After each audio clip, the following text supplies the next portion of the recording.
must bear a heavy load. There is none to walk beside you, hold your hand and guide you on the journey down the less traveled road. On the journey down the less traveled road.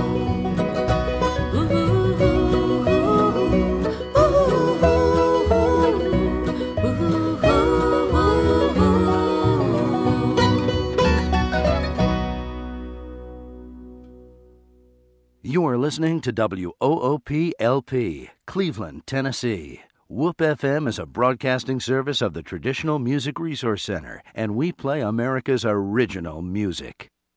Where'd the old town go? They moved it all north of here in a shopping mall.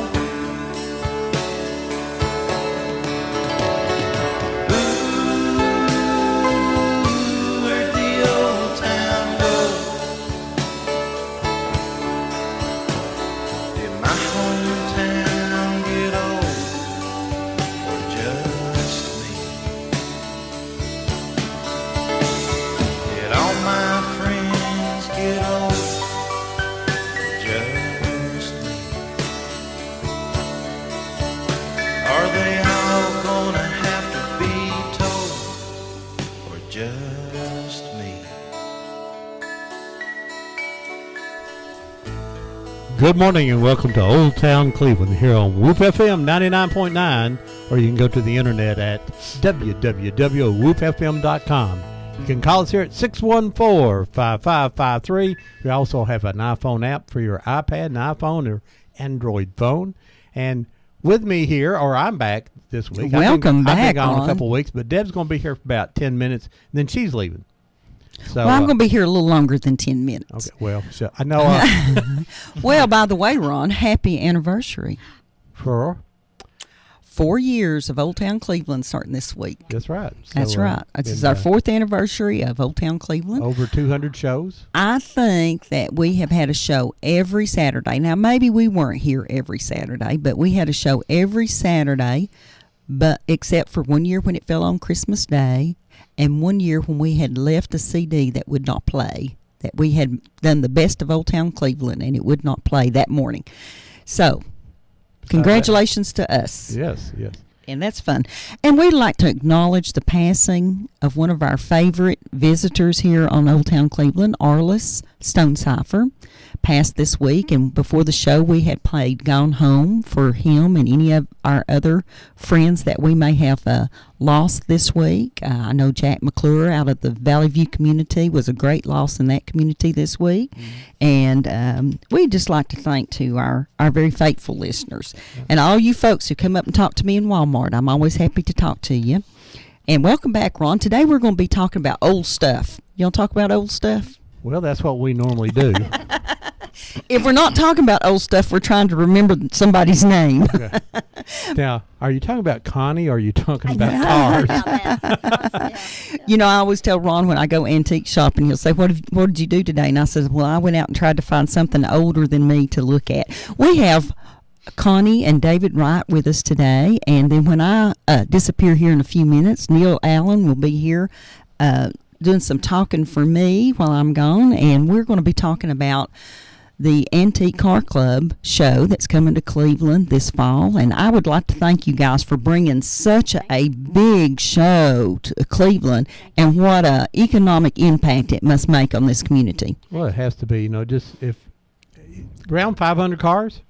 Get a little closer to that microphone. Yeah. I know you talk loud, but okay. Yeah, we're hoping for at least 500 cars, and we'll talk a little bit about the show that we did in 2008 and what we did, and the thousands of people that we brought into town. Because we're talking about old. We'll step back to 2008. There we go. If we can remember that far back, talk a little bit about that, and then the show that's coming up this September. Absolutely wonderful. Great. And before we get started, some of the cars coming are just unbelievable too. They are. David's going to tell you about those. He's the registrar. I mean, and we're talking about some 50s model. Oh no, we're talking about But- some 04s, like 04, 1904s. Yeah, so Oh, wow. but you'll see 50s and 40s Yes, and sir. 30s Yes, and sir. 4s. and- Amazing. The ones you remember, the ones you were a little boy riding in. Well, when you I've were- seen pictures of a lot of things, but some I have never seen in person, so Yeah. I look forward to doing that. Some of those sitting in the back seats. Some I mean, of- when you were 5 and 6 years old. No, When you were stood up in 16. the back seat. It was deep enough you could stand up and still couldn't see over the front Well- seat. Connie, let me, before Yes. we get started on the cars, I know that this week you had the opportunity, or you took the opportunity to go up and visit the Hiwassee Heritage Yes, Center. I did. Yes, I did. And I understand that they're open Tuesday through Saturdays. All volunteers at this moment. Yes. And MTSU came in because the story needed to be told and helped make all those historical panels. Is it not gorgeous? It was beautiful, and if you have not been, folks out there, you need to go by. It's just right there on 11 as you're driving through. Be sure you're going 35. Be sure you go 35. Go 35. And Just it's right across from the Charleston Elementary School. So Yes. stop in there and see it. It's beautiful. It's beautiful, and if you guys, they're going to make a big plaque to go up on the wall of all the people that were the initial contributors. And if you contribute at least $100 between now and the next 4 or 5 weeks, your name will be on that wall too. And what a wonderful thing for your grandchildren to come in many years later and see that what an impact you made on the community. And I love the way the people in Charleston think. They said, yay, we got phase 1 finished. Okay, now we're going to do phase 2 and phase 3 at the same time. And they're going to take the old drive-through and turn it into some huge meeting area so that we can have meetings and things there. And so Yes. when all your friends and your cars come in, I hope Yes. that you guys, and I know that I have promised to make you a route so people can drive by the historic things in Bradley County. Absolutely. And I will do that for you. Thank you. We're excited about that. Real quick, the 38th annual Miners Homecoming is going to be up in Ducktown, Tennessee. On July 1st and 3rd, you can take the reclamation tours that Glen Springs Holdings did all the reclamation up there. And they'll give you Is a that tour. where they've cleaned up stuff? Yes, that's where they Okay. cleaned it all up. And I they're- want to do that. You have to make a reservation for the tours, and Okay. they're one at 9, 11, 1:30, 3:30. Call for reservations at 496-7900. July 3rd, fireworks on top of Tater Hill. Now, you can't beat Tater Hill. And then the 5th and the 6th, there's music and other events all day long. And for more information, go to cityofducktown.com. Those folks have got their stuff together up there. Oh, yeah, great. And they have been selling the Caney Creek books and DVDs and doing quite well with them. We're real excited about that. And then on July the 12th, it's a Friday night, and July the 13th, a Saturday night, G Creek Campground, which is at Delano, across from the farmer's market. You turn left to go to the farmer's market. You turn right to go to G Creek. They're going to be showing the Caney Creek documentary outdoors. I love it. And I hope that everybody, especially folks that, like the great outdoors and don't mind sitting out in the skeeters at night, you take your own chair. It's free. And I think it's just going to be kind of like a drive-in movie, but smaller. Okay. Now, one thing I wanted to warn you about at the Ducktown events, the at 1:30 on 12 o'clock on Saturday, they have the Miners Homecoming Beauty Pageant. That is not the old miners. That is actually attractive young ladies will probably be on that. Not the old miners will be having a beauty contest. That's wanted the to straighten that little part out there. So many there's very few people left that actually mined up there, I believe. Right. And And Ken Rush runs the Ducktown Basin Museum up there, who carries the Caney Creek DVD and the book. And he had sold out of books, and he does have a new allotment of books. He still has DVDs. And, he lives here in Cleveland. Yes. So And the Hiwassee Center, also in Charleston, has your book and your CD. I saw that yesterday have when put I was those there. in there Yes. as a fundraiser for them. right. And finally, I would like to say there's a new website I'd like to invite you to go to johncookmusic.net. And John wrote our theme song, Old Town Cleveland. It's called Old Town, about the old town of Cleveland, him and his brother growing up and around Cleveland. Well, that song's available. If some people say, where can we get that song? He also wrote all the original music for Caney Creek, and you can buy the original music from Caney Creek from that website. So johncookmusic.net. You get to see some old videos of Ron and John playing music, and you have the opportunity to buy things, but you can also listen to a lot of free music on there. And he is quite the talent, and he is working on the music for our new documentary about dirt track racing. Debs thinks we meant name the new documentary. That's exactly what I meant too. I always like the good, the bad, and the dirty. That sounds good to me. Dirt track racing in the South, the good, the bad, and the dirty. I always like it when Ron gets too close to the microphone and his mustache gets attached to it. No, that hurts. Yeah. Tell us about the car show. I mean, All right. tell us about the organization that's bringing it. And there's a local chapter. Yes. And Yep. this is a regional meet. Tell us about all that. And all these pictures that I have on the screen today come from your organization's website. That's my DVD that I brought in. Is that the one I brought in, or is that's from I just our went to the internet and wonderful. and typed in the auto AACA and brought those and up. it said, and I put pictures, and Okay. they're just thousands of pictures. Great. So I just stole some good ones. Good. Well, I had to have a DVD out in the car, but I left it out there so that when I was looking at your car there, I thought that looks like something of ours. We are with the Antique Automobile Club of America. This is a national organization that's been around since 1935. I have not been in it that long. So in 1935, Somebody- how old were the antique cars then? 25. 25 years old? 25 years, Yeah, yeah. wow. 25 years old. And got a little brochure here, and we'll kind of be reading some information out of it. But it was started in 1935, and about 10 people got together and said, these newfangled things called cars someday are going to be important, I think. And so they started a car club. And that what they would actually do is they would do runs and fun things and games and rallies, to see who could get to a place the shortest route and some things like that. And the prizes that they would get would be like a gallon of gas, which was a lot back then. A gallon of gas. It's a lot now. Yeah, a lot now. But it's the Antique Automobile Club of America. It's headquartered in Hershey, Pennsylvania. And we have over 63,000 members around the world with 400 chapters and regions. And that leads us into here in Cleveland. We are one of those 400 chapters and regions. We're the Cherokee Valley region right here in Cleveland,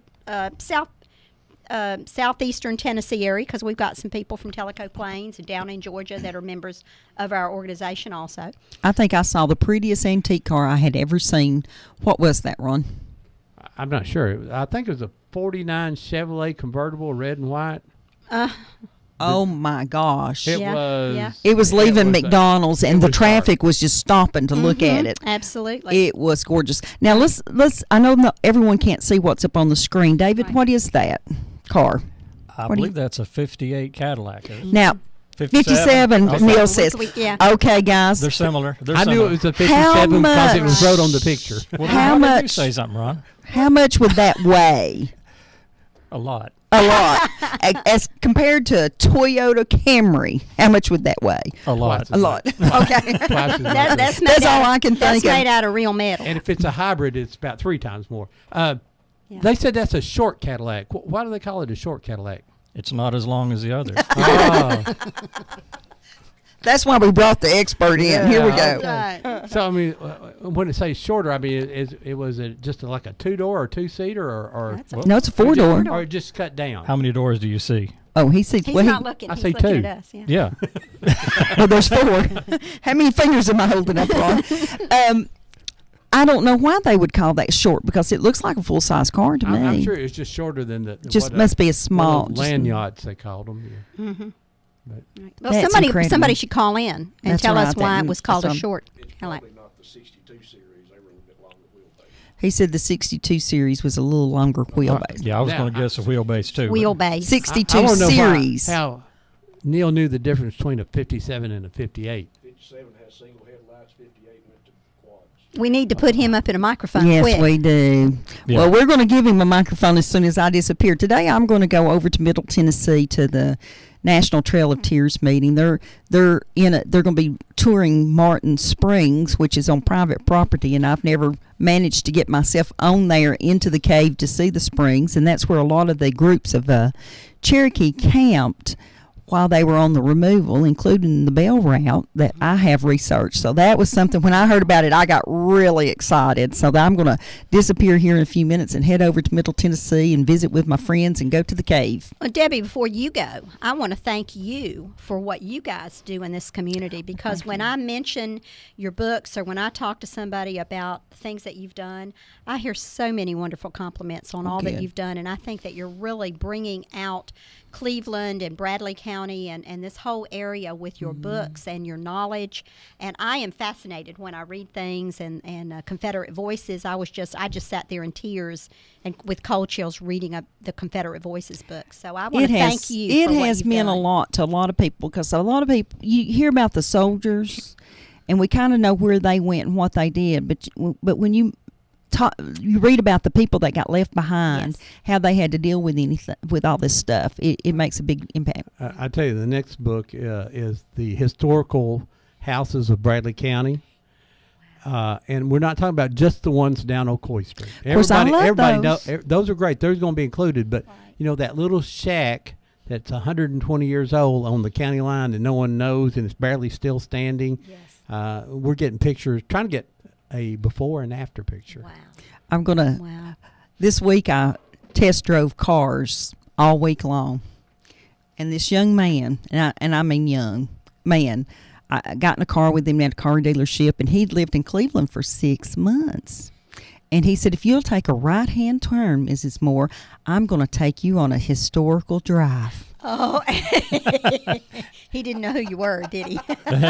Down by Black Fox, where she works, and knows every detail of every inch of the property. And she started pointing out, there's an Indian mound right here. This is where Black Fox the chief was, and things. Then later that night, Ron said, what kind of car was it? And I said, I don't remember, because I had told all no the history. idea. It was quite, and of course he was pretty intrigued with it all. And I told him there was going to be a test at the end, and he was you do willing know to do that it. if I go do a test drive this afternoon, he will take me on your tour now. Yeah, he'll have more information. He'll than have he a did. lot more information. I was David- just sorry Ron wasn't there to hear that when he says, I'm going to take Oh, you on I a would- historical drive.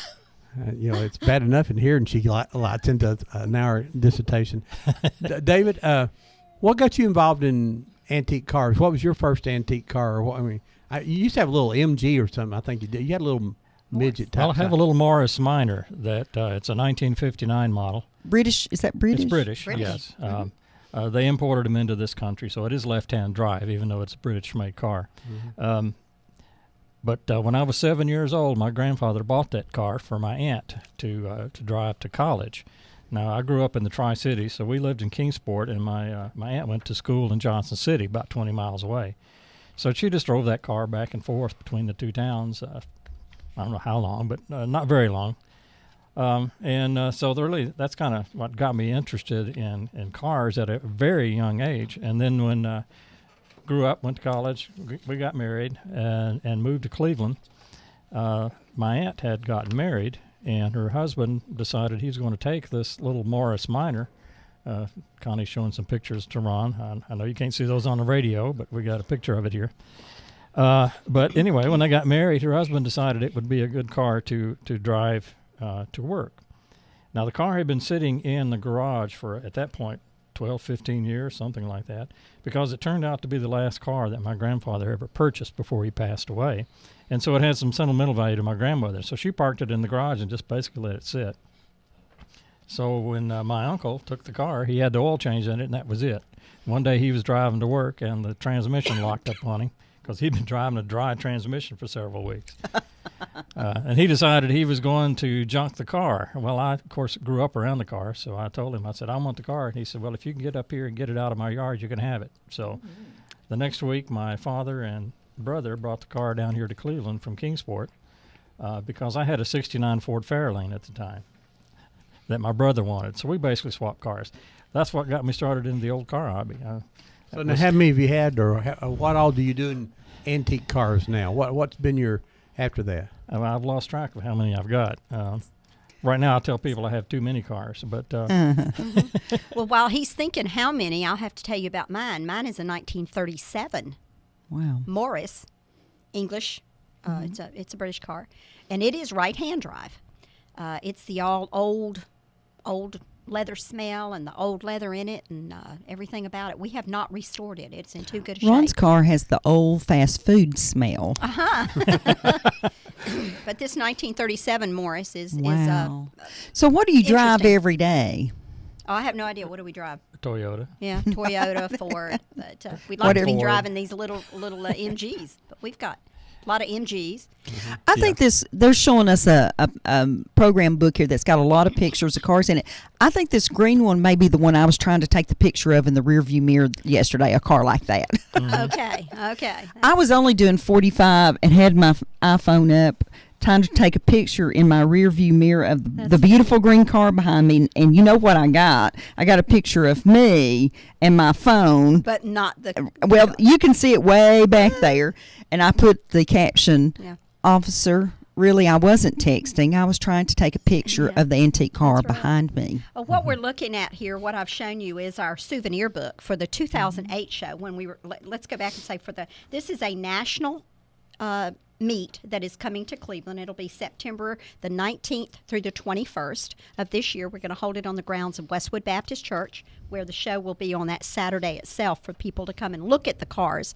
I want to start off and always emphasize that to put your car in the meet, you have to be a member of the Antique Automobile Club of America. But I say that not trying to be exclusive. I say, hey, go to aaca.org and for $35, join the club and then come put your car in the show and join the meet with us. So when I come to the meet, is there an admission fee? No, ma'am. No, ma'am. We See, are there you historic. go. You'll like this, Deb. The Antique Automobile Club of America is a historical society for restoration and preservation of antique cars. And so we are not allowed to charge. This is history. They're coming to Okay, see you guys history. were members of this before the internet and after the internet. Yes. How much has the internet helped you find that one part that you can't find?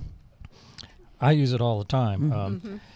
One of the things that they do hold every year in this AACA organization is a very, very large car show in Hershey, Pennsylvania, every October.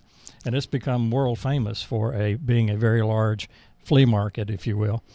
And so we went up there for a couple of years in a row looking for parts for that little Morris Minor that I've got. And I could find books about it and literature and miniature toys and stuff like that, but I couldn't find any car parts. So I kind of gave up going up there, but I found that on the internet, I can search around and find places like eBay and other suppliers. I can find the parts. So Wonderful. It's made a big difference. It's made a big difference in yes. actually finding that Yeah, original especially part. to us, and I'm sure that's true of a lot of people. I want to mention that head on out to the farmers market this morning. I'm not sure we have the phones on yet, but there's There you go. You just have to say call. have don't to you, say Deb? Good morning, you're live on Old Town Cleveland. oh Good morning. I lost them. Let's see if we. They must be out at the farmer's market. or 'cause they that's call Miss when Ella they and her mention- phone's still messing up, or our phone's messing up. Welcome to Whoop Radio, where sometimes most of the equipment works. Well, we'll try again in a few minutes. Anyway, the farmers market's set up out there, and our favorite Korean veteran is sitting up out there. It's got on his Korean veteran. Good hat. morning. Well, we're not. Our button is not working here, so. I think you need some restoration work. That's Yeah, right. we You might need some have to. restoration and preservation Of of your the- tools, of your Well, items here. this equipment stays on almost 24 That's hours a right. day, and sometimes it's just making sure that little button's in the right spot. But anyway, I Ron, want to make sure that I start off saying the whole name and everything Go of right what ahead. we're going to be doing, because I don't think we've actually done that. So it's the Antique Automobile Club of America Southeastern Division National Fall Meet, and it's September 19th through the 21st. So I just want to make sure that we get all that in there as we begin to talk about all the events and everything that are going to be happening, Ron, for that week. Yeah. All these people are coming from, literally, we'll have thousands of people coming from all over the United States.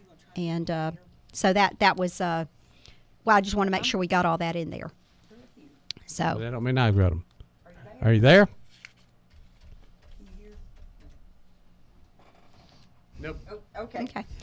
So what will happen on the meet is we'll start having these antique cars rolling into Cleveland on Thursday. Some of them will come in on Wednesday, September the 18th, but the meet itself is September the 19th, 20th, and 21st. We have a lot of activities that are going on. These people come from, David will be able to tell you in a few minutes, we've got Vermont and Oklahoma and a lot of different places signed up. People are already signing up. The registration has already opened through National. So we have these people signing up to come here to Cleveland, and that we're just really excited to show off our area. Thursday night, you mentioned that bluegrass and barbecue. We'll be having a bluegrass and barbecue. And again, you need to let us know, joining the organization and telling us that you want to come. So, Nope, we don't.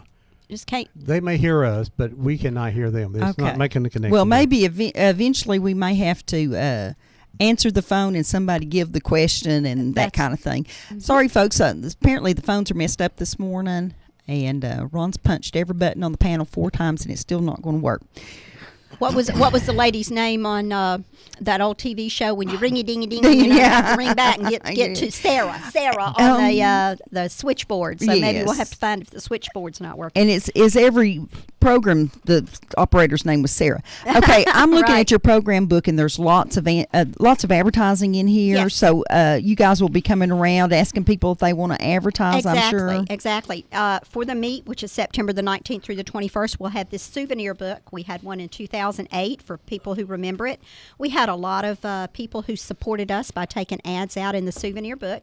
I do want to say, as a matter of fact, I want to give you some contact information. If you're out there and you own a business and you want to take an ad out in our book, we have the prices of how much everything is, and we'll be glad to let you take an ad out in our souvenir book. And if you'll contact us at AACA,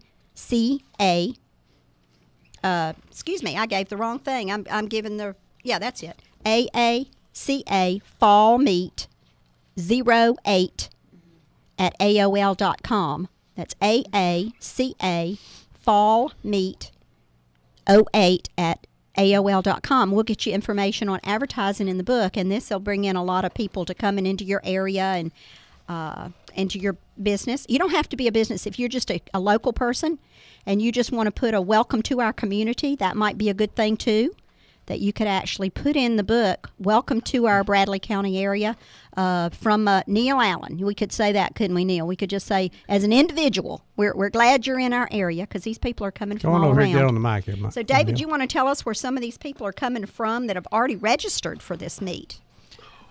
Well, we said earlier we're expecting about 500 cars, or at least that's what we're planning for.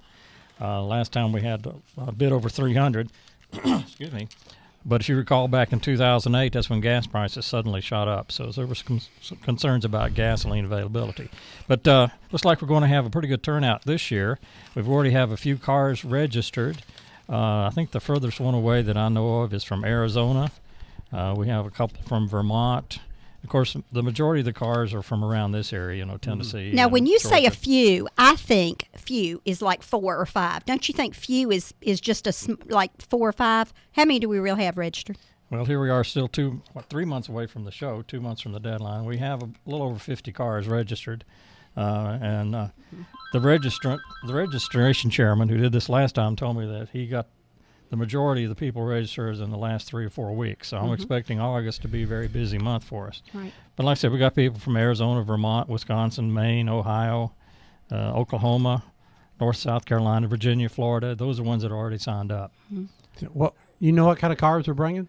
Quite a variety. I was looking at the list of cars last night, and we'll talk a little bit about judging later on and how we classify the cars. But we've got a good distribution across all of the classifications that we have to judge.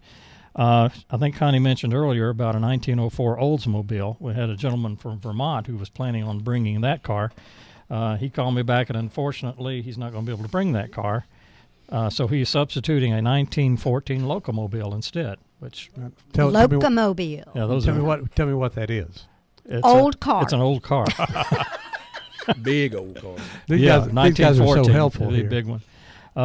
But that's one of the interesting cars. The oldest one that we have registered at the moment is a 1913 American Underslung. Now say that word, underslung. Underslung. I've never heard of an underslung. That has to do with the. Okay, sorry, we got a distraction there. I think that has to do with the way the suspension is attached to the vehicle. It's kind of underslung on the suspension. But that'll be an interesting car. We also have some other interesting vehicles coming while we're talking about that. We have a 1937 Cord Supercharged. You may remember, did you ever see the old black and white movie called Topper? Okay, you remember the automobile that they wreck? Right. Well, that was a Cord that had been kind of modified for the picture. I think that was the one starring Rock Hudson. I know, yes. Oh. Speaking of Hudsons, we'll probably have some of them too. But that'll be an interesting car. I was talking to a gentleman yesterday who's bringing a 1939 Cadillac convertible, and you may not think that's very unusual, but this particular model, he tells me they only made 400 of them, and there are about 8 known to still be in existence that he knows of. So that's kind of a rare car. We also have a 1988 Corvette Racer. I don't know if that's an IROC racer, but guys planning on bringing that. And then And they have to test these cars, so it ought to be fun on Friday to watch them testing that race car. yeah, when you bring a car to a show, a vehicle to the show, you have to drive it onto the show field, with the exception of motorcycles and racing vehicles. And that's just because motorcycles are noisy, most of them, and the racing vehicles are so powerful they're afraid they may lose control of them. They don't want to get anybody hurt. So those vehicles you can push onto the show field. Let's see, and then we're excited that I'll mention Connie's brother. He's got a 1969 Roadrunner convertible, which is a very rare car, and he's the original owner. So He special ordered that car. It's got some unusual features with it, and so it's a beautiful car. I remember it. You were talking about being a little child, because I'm younger than my brother, a lot younger. So I remember I was just a little girl when he got. Well, I still am little, but when he got that car. So he'll be bringing that down from Virginia, and of course we'll have lots of Fords and Chevys, and there'll be something there for everybody. What about a Tucker? We have had Tuckers at national shows for AACA before. We don't know if we'll have a Tucker yet. I'll tell you what, if we do, we'll call and let you know so you can make that announcement. But Right, there well, have been Tuckers at national there's shows. only 47 of those left or something? Something like that. They only built like 51, I think. We actually, I remember we were down in Georgia and we were at a national car show. I don't remember exactly where it was, but a national meet like this one that we are putting on here in Cleveland. And there were 3 Tuckers there. There probably was, Atlanta. There was one shown in Greenville, South Carolina, whatever year that was. And the fellow was from Tucker, Georgia, and his last name was Tucker. But I never got to talk to him. But he didn't own a Tucker? Yeah, Tucker was there. And he was also showing a gorgeous Duesenberg sitting there, too. So Right. Now, Neil, what on the screen, what is that? that's a Fiat. You know what year? It's 30-something. I think it seems like they call them Topolinos or something. Yeah, I think Topolino. that's right. Now, what year is that, Neil? I really don't know. I mean- I think it's 30-something. The reason I was asking it looks like some of these little modern cars that Yeah. run around, doesn't it? So we just cycle back around, don't we? 37, what the picture Is says. that what it is? Yeah. They got popular in drag racing later on in the gasser class because they were light and so forth. But Now, were they modified when they dragged raced? Oh, or- yeah. Oh, okay. they just used basically the body. The body, okay. Right, That's what I'm saying. right. That's like drag racing in a Prius now, if you didn't modify it. Right. Neil, I mentioned earlier about that 88 Corvette race car. Do you think that might be an IROC racer? It may. I don't know that for a fact. Not probably not IROC, because the IROC series would use one car specifically, and they were all prepared identically and so forth. Right. It's probably in one of the road racing circuits. Okay. Well, I thought they used Corvettes for that, and I didn't know if that was the right year. I don't think they've. No, I don't think they've ever used Okay. the Corvette. All right. But it would. I'm sure it would be a road race type car. I say I'm sure. I'm assuming that it would be a road circuit type race car. So anyway, that was a list of some examples of some of the unusual vehicles that we're expecting to see. And now they register through the national organization. They don't just contact David. David is the national registrar for this meet. But again, you join AACA.org. You would go there. You could join AACA, and then you register your car with us to put your car in and to sign up for the events, which we'll be talking about some of the fun events that we've got planned. Okay. Now, David, what kind of cars do you help other people rebuild cars too? Now, I mean, you'll do whatever is available, right? Yeah. I kind of got into, of course, with that Morris Minor that I was talking about earlier. I would go into the local parts store and I'd say, "Do you have a left-handed widget for a Morris Minor?" And they'd say, "What's that?" Not a left-handed widget, but what's a Morris Minor? Right. So I learned quickly that I was going to have to learn how to work on this car myself. So I did.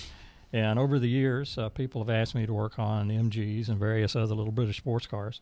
So we've got a business now called Minor Classics Restorations, where that's what I do. I restore mostly British cars for people.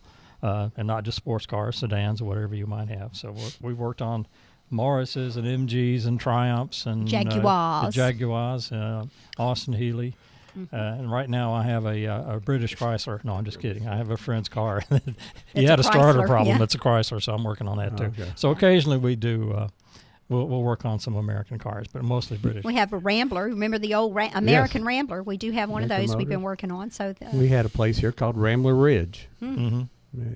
Neil will remember that. Yeah, had, Max had Finkel. had the Rambler dealership there, and so. well, do you remember Renfro Motors? Yes, I do. Okay, well, Renfro Motors here in Cleveland sold Morris Minors.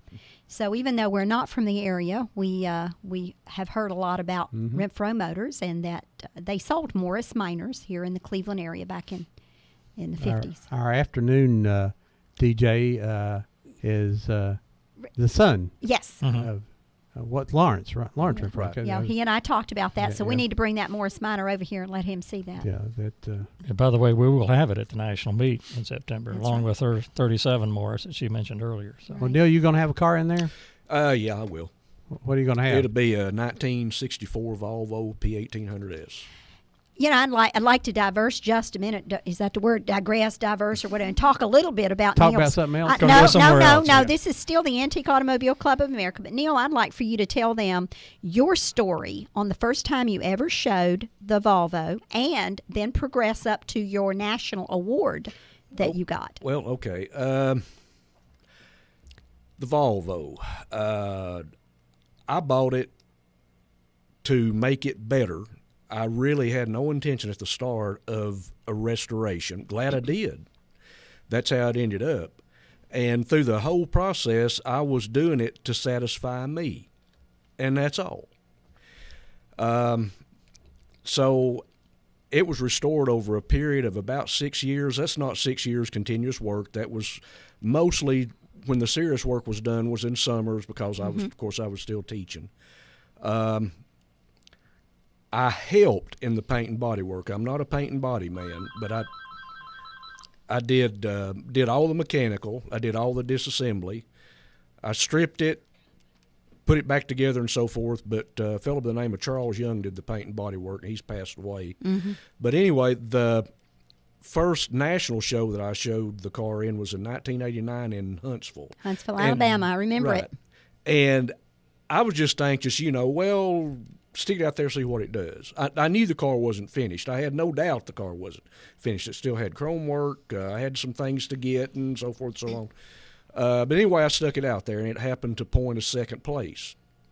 And, of course, the show was on Saturday. I towed it home Sunday, and on that Monday morning, it was in the summer, probably in June or July, literally that Monday morning, which was 2 days after the show, I started stripping chrome off of it to send The off bug to had bit you, hadn't it? Yep. To have plated.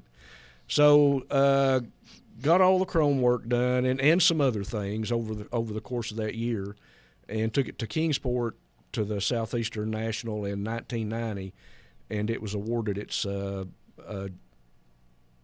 national or first prize junior. We'll talk a little bit about judging. wanna that talk and the about that in a prize minute, levels but in yeah, a minute, yeah, So go ahead. And then 91, forget where the show was, but it was awarded its AACA Senior Car Award.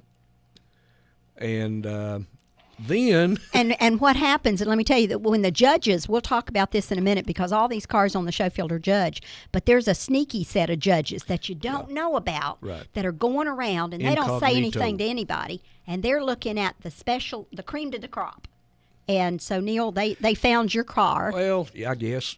Yeah, they found your Volvo. In 1993 at the that was in Shelbyville. Shelbyville. There's a team of national judges. There's a group of national awards that Connie and David can certainly address better than I.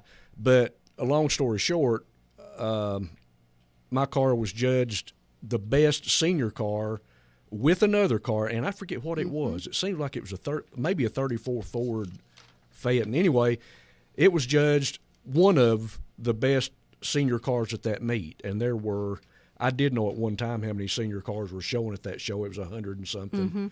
And you don't know anything about this. You don't know that they're looking at it in that respect. They're kind of going around incognito.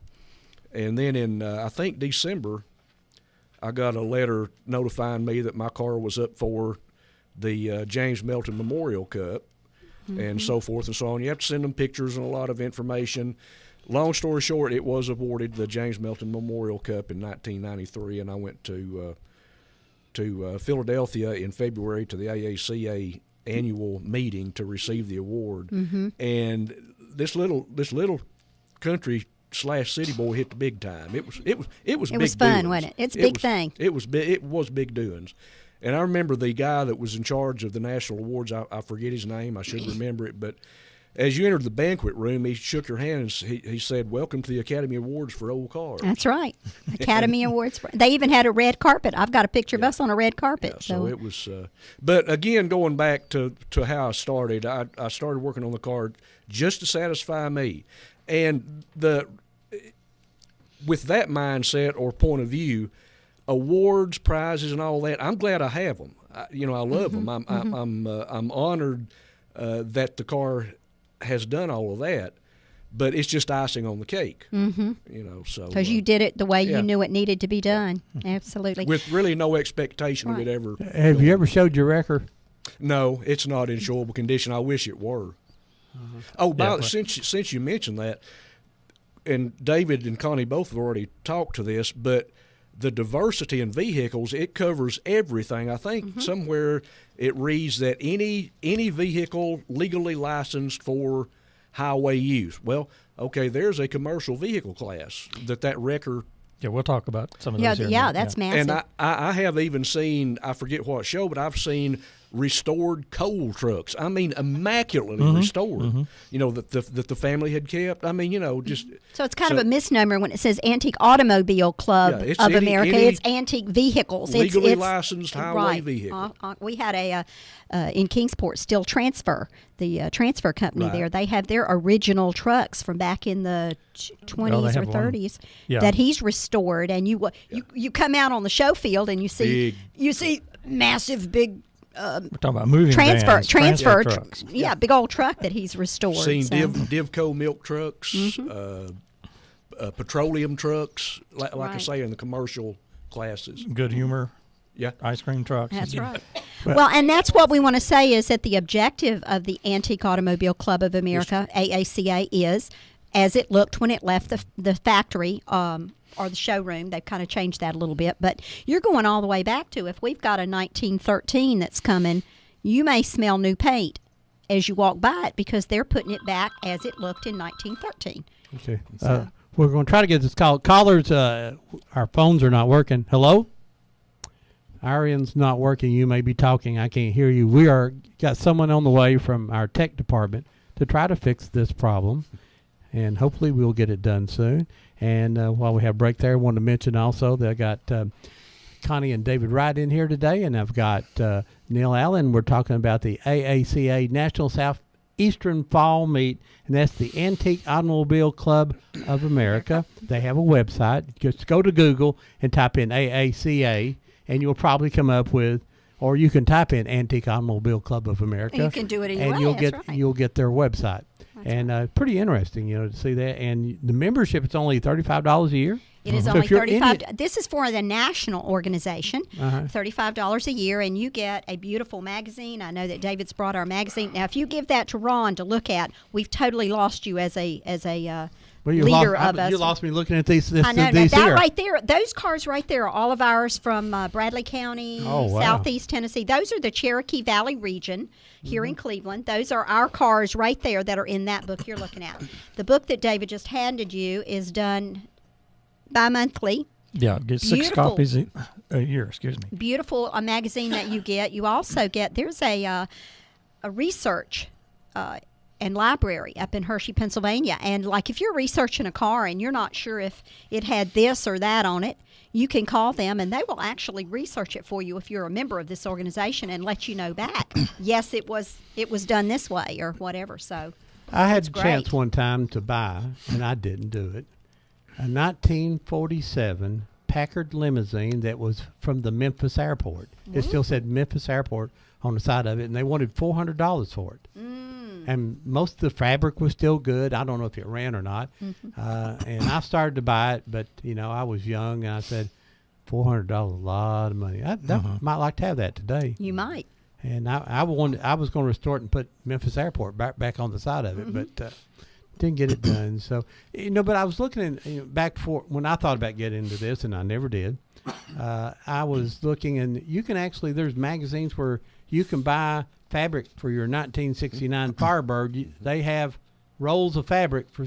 How do they find this stuff? I mean, no one's smart enough saying is, I better buy a lot of fabric for a 69 Firebird and save it because someday somebody might want it. Absolutely. But what happens? In some cases, particularly with the muscle car era, for example, GM has licensed certain companies to reproduce a lot of that stuff, but it's under GM licensing, and that's made it for that era of car and so forth. That's made it somewhat easier to acquire stuff.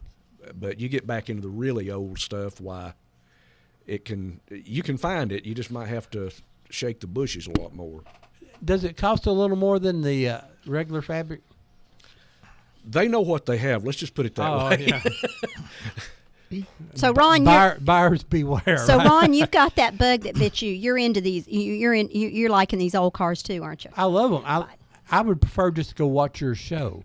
I think I don't know if I want to get into naps are too important for me now. Yeah. I'm getting as I get older, naps are but they're just amazing and just. And, Well, what I want to do as the chairman of the Antique Automobile Club of America national meet that's coming to town, Ron, you need to listen real carefully. I'm giving you and Debbie an honorary membership into the national organization of the Antique Automobile Club of America, and also into our Cherokee Valley region, which is $15 a year for those who might want to join our local region. But I want to give you and Debbie an honorary thank you so much. membership. I wished I was going to catch Debbie before she left, and I thought she was just answering the phone, and then she snuck out. So, Deb, I know you're listening on the radio. She's gone to the Trail of Tears. And we want to give you an honorary membership thank you into so the much. national organization, and you too will get that beautiful book that is in your hand, and you will be able to sit and read that as you take your naps. I was trying to hold up here the camera so this Ford pickup truck on the back of this magazine. Let's see if it'll get up there in a minute. Yeah, that's the magazine. Show them the front side of it also, so they'll see what that is there.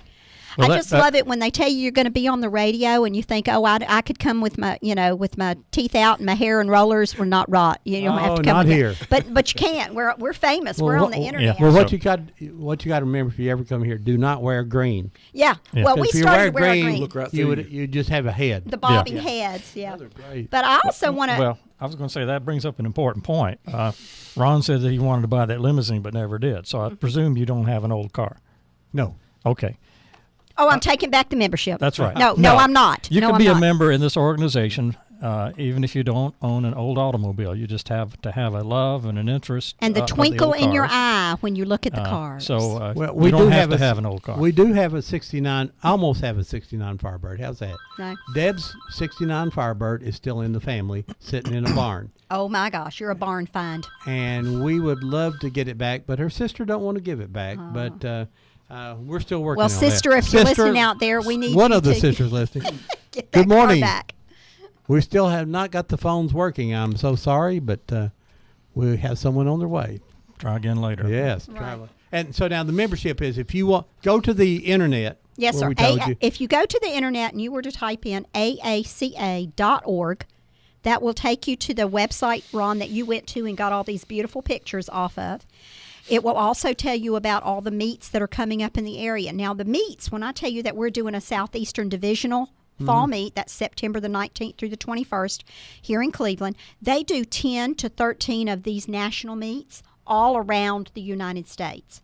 Every year. This is every a year, big every list. year. I went on and looked. It was a big Absolutely. list. So this is a big thing coming to Cleveland. This is really important, and we're really glad for the Cleveland area. When we did the show in 2008, the first time we did a national here in Cleveland, I had two goals as chairman. One was to show Cleveland and Bradley County off to the rest of the United States, because people were coming from all over to our area. And then the second reason was to show the Antique Automobile Club of America, which we have been a part of for almost 30 years. Neil, you have been also nearly 30. I think maybe I joined in 84, 85. But your mom and dad were members long before we were. So No. you don't In think fact, so? No, in fact, you all were members before. Oh, okay. Well, I And back apologize. then you had to have a sponsor, and Chet Kessler. Chet Kessler. Well, I wanted to lead into that. Our local region, the Cherokee Valley region, was founded in 1977. We broke off from the region in Chattanooga, which is called the Chickamauga region, and we became a chapter. And then after just a short time, just a couple of months, they became a region. So it's the Cherokee Valley region. There were people like Liston Norman, Ron Bird, for any of you know that Ron Bird, Howard and Carolyn Lay, Ken and Carolyn Lay. There were John and what was her name? Marilyn McCall. A lot of people that started years before we were even in the organization. And so in 1977, the AACA in Cherokee Valley region was started. And so we're kind of a quiet group here in Cleveland. People say, we have an antique car club in Cleveland, and until we do something massive, they really didn't realize that we were here. Now, I'm going to ask this maybe a tough question, but we have a car show every month, and there's some organization that runs that. Who is that? That is Main Street Cruisers, and Okay, they are they- a great organization. Right. And it's a great show, but you know what they have? 200 cars at the most? Oh, no. They have they can have 600 to 800 cars Here? on a given Saturday. Yeah. Yes, Oh, sir. okay. Yes, sir. Yeah, it's a come and go show, so people always coming and going. Okay. But And we- totally I on a didn't day, realize they could that have that about many of 700. It is massive, and what happens is you've got people who come in early and then they leave, and then the next group. David and I are evening people. We like to go about 4 o'clock and stay till 7. You've got people who come at 3 and stay Or earlier. Well, I wasn't saying earlier because it's the time frame is at 3, but people will get there as early as 11:30 or 12. Find the shade tree. Now, and letting Park your car by the exactly. shade tree. Now, and letting you know, Joe Sharp, who is a part of Main Street Cruisers and also a part of the Cherokee Valley region, he's in charge of one of our events, and I'm real excited to tell you about that event. And that is Friday I don't night. drink anymore. Go ahead. Hello. I hit the button. Go That ahead. that is Friday night. That part works, Yeah. unfortunately. September the 20th, that Friday night, we are having a cruise in, and it's an open cruise in All right. downtown Cleveland, just like they have on Saturday nights, the fourth Saturday night when they have the cruise in. Only it will be to show off those people who are registered to put their car in the show for Saturday, the 21st. But we're inviting everybody in the community that wants to bring their car to do cruise in style so that you become a part of this event. Let's see if it works. All right. Good morning. It's still not working. Sorry, caller. We're having trouble with our phone system, and keep on trying, and eventually it will work. We do have the repair people on the way. On the way. They'll be here about 12. That lowly Yeah. repairman is on his way. Yes. But so I want you to know that that is the time when we really would like for the community to come that Friday night from 6 to 9 around the courthouse downtown, cruise in style, September the 20th, to see the cars that are registered for the show, but also to bring your own and to enjoy. We'll have restaurants and we'll have vendors down there for dinner. So come down and participate September 20th. Now, tell us where it is again. We haven't mentioned that in a while. Tell us where the location of the show is. Okay. And again, this is a 3-day event. So the people will that are registered will be bringing their cars to Westwood Baptist Church. That's where they'll be parking the cars. Tell everybody where that is in case they... Westwood is on Georgetown Road. It's the big the big building one on on, West, right yeah. on Georgetown. And I'm looking for the address here. It's 4001 Georgetown Road. Westwood Baptist Church has been amazing. They let us use their facility in 2008. They are doing it again for this 2013 show. So what will happen is the barbecue and bluegrass will be there that Thursday night. Again, if you want to come to that, you need to let us know. That's sign up only type things. But now the Friday night event, which will be downtown around the square, that's just come and enjoy, and we want everybody to come on September 20th downtown from 6 to 9 to participate, to bring your car, or to see the cars. Saturday, September the 21st, this is what we call the meat of the meat. This is when these 500, hopefully about 500 cars will be on the show field. They will be parked at Westwood Baptist. You see that little picture right there, Ron? That is Westwood Baptist in 2008. I know you guys can't see it, but that's an aerial shot. We had hundreds of aerial pictures taken that day for us.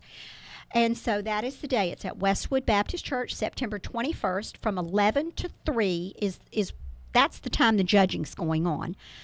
Cars will begin going on the show field about 8 o'clock in the morning. So if the community wants to come, free parking, free admittance. We're not allowed to charge for this. This is just something that you come and enjoy. This is a wonderful family event. This is history that you can bring your children to and or your grandchildren. It might be really even good. We got grandkids, don't we now, Ron? Yes, so we can do. bring our grandkids and say, this is the kind of car that I grew up in.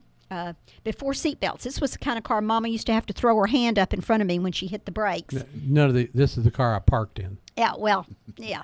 Okay. Well, that's when you got a little older. We still have that car, by the way. That's that we little still Morris have it. Minor. Yeah, we still got that car.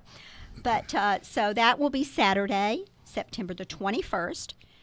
The Antique Automobile Club of America Southeastern Divisional Fall Meet will be on the grounds of Westwood Baptist Church. This is a judged show, and David is going to tell you in a little bit. We're going to talk about all the details of the judging, because if we've got 500 cars coming from all around the United States, we could have as many as 250 judges who fly in solely or drive in to judge. First, let me say thank you to you guys too. Not only do we get a chance to see we go to the car show up here, and a lot of times we see the same things over and over, which is pretty darn good though. It's great. I still enjoy seeing Absolutely. the old ones or the new real fancy ones. I love them all, and I love Billy Fryer when he brought up his trucks and had the automatic lifts on that. You know, and Billy's gone from us now, and so but I enjoyed that. But now we're going to see new cars, but the economic impact, because I'm sure the hotels are booking. Oh, absolutely. And the restaurants are going to get that. And there are Absolutely. going to be people from Chattanooga who come up here to see this, and Dalton, and you probably Sweetwater and everything like that. And they're going to stop and buy gas. They're going to do that. Rooms. You know, this is a big impact on our community, and it shows Cleveland is a good place too. Absolutely. So, you know, this is, you know, and at the same time, of course, you know, we love the history part of it too. There's so much history there, you know, and you sit there and you see a car that you grew up in. And everybody likes to talk about everybody remembers their first car. Absolutely. Everybody, and they say, that's it. Oh, my goodness. Or, you know, my favorite car was my dad's 62 Pontiac Grand Prix. Oh, my goodness. That was a fast car. He had it, and he worked for a company and drove a truck every day, to work. He drove the company truck back and forth to work. And so it sat in the garage forever and ever. And I think he had it for 3 or 4 years and had 17,000 miles on it. And a guy followed him from his house when he went to trade it, followed him and walked onto the car lot and says, I want that car. I would have to. Yeah. And it was Absolutely. white and red. And I'd love to know where that is today. And that'd be one of those. Maybe it'll be on the show field, so you'll Oh, need to come and just, see you know, September the 21st if it's on the show field. Interesting story. My dad, a guy from, let's see if the phone works. Good morning. Nope. Sorry, caller. Well, I think it's right here in these buttons. What we need is some of that spray down in there and wiggle it around. Either WD-40. fries it, yeah, I don't- WD-40, that'd be it. But my father remembers told me a story. The car was fast. We went to Atlanta to the races coming back, and he was going a little too fast. And there's a sheriff. His first name was Judy down in Chatsworth, Georgia, and we got to meet him. That's where my family was from, my mom's family. So maybe we were going a little fast coming back in those days, or a whole lot faster. A whole line of cars had been to racing trying to come back. But he said there was a policeman come to him from over in the Meigs County area and said that there are moonshiners over there, and said my dad's car would probably be fast enough to catch most of the moonshiners. All he had to do was drive and pull up beside the moonshiners, and the policeman would stick his gun out the window and tell the guy to stop. My dad says, there's just something wrong with this picture. Something wrong. So he never took his fast car out there. Let me ask you a question. Yes. In Cleveland, I'm going to ask you two questions. The first one is, in Cleveland, what's the car in Cleveland that you like more than any other car from Cleveland, guys? Neil? Give it. Well, I'll put him on the spot first. And Well, give you while two he's things. thinking, I know mine. Go ahead then. you don't see this car very much, but there's a 1916 Chevrolet Oh yeah. that was Liston Norman's, and Liston has passed on. He was Chase Appliance, and his son Ray has it. Ray, if you're listening, I'm begging you, man. I'm begging you, contact us and let you get this car out and get us ready for the show or sit it on the show field. 1916 Chevrolet. This car actually was Mr. Philauer's, one of the Phil. You know, we've got the other Philauer car that was Right. fixed here, the Packard, but this was a 1916 Chevrolet that was a prototype that was made for Bachelor Philauer, Mr. Philauer, and oddly enough, he only had one seat when he made it because he didn't want to carry anybody with him. Did you know that? Yes, that one right there. Well, he didn't want to carry anybody If with you're him. a bachelor, I would want 2 seats. So wasn't that Then interesting? if you get married, you go back to 1. But isn't that interesting that when he had it made, he actually had the prototype. There was one seat in it. Now, David, you know a little more on that story because it went through a fire, and Liston Norman got it from the fire and totally rebuilt it. Yeah, I understand that the car had been at least partially disassembled, and the body was stored in one building, and the engine and the drivetrain mechanics were stored in another building. Well, the building that had the body in it caught on fire, I think, and burned to the ground. And so Mr. Norman had the mechanical stuff, the chassis and whatnot, but he had to rebuild the body from photographs from that time period. And apparently this was it a Moon? The brand name of the car was Moon, I think, in 1916. And the Chevy was modeled after this particular type of car. So he found a photograph of the old, I believe it was called a Moon, and then he rebuilt the body based upon those photographs. Yeah, he literally made he made the body, the fenders, the cowl section, all that. He was quite a craftsman. Mm-hmm. If anybody out there, if you remember Lister Norman, he was just an amazing man, an inventor, and Made his own banjo. Yeah, he was fantastic. He's quite a metal worker. If Yeah. Deb is here, she has off the tip of her tongue, which is amazing, all the things she does have off the tip of her tongue. But she can tell you who the first 5 or 6 car owners in Bradley County were. And I believe this was the first car, to my knowledge, in Bradley County. They were. I think the list she has only has 5 or 6, and didn't say exactly who had number one, but they had several people. But pretty amazing, that who they were. So you asked me what my favorite car is. I would like for that car to get out more often. So again, Ray, if you're listening, we'd love to see that car and get it out.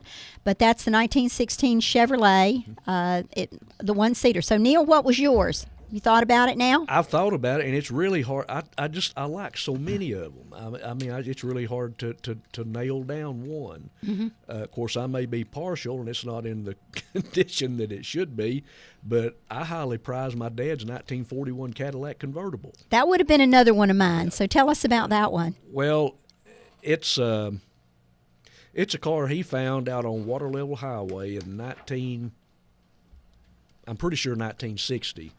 It was sitting in a field with the top rotted off, full of snow. And must have been winter. It was. Okay, just making sure. And a fellow by the name of Nipper had it. Anyway, Daddy bought it, paid $200 for it. And of course, I was still just a tow-headed kid. And I remember going in the garage down there and seeing it up on jack stands. I mean, it was in pretty rough shape. And I thought, well, now, I guess he can bring it back. Or I don't really remember what I thought, just being a kid. But anyway, he worked on it all winter and through the summer, and it came out of there looking like, a new shining penny. And it was kind of funny.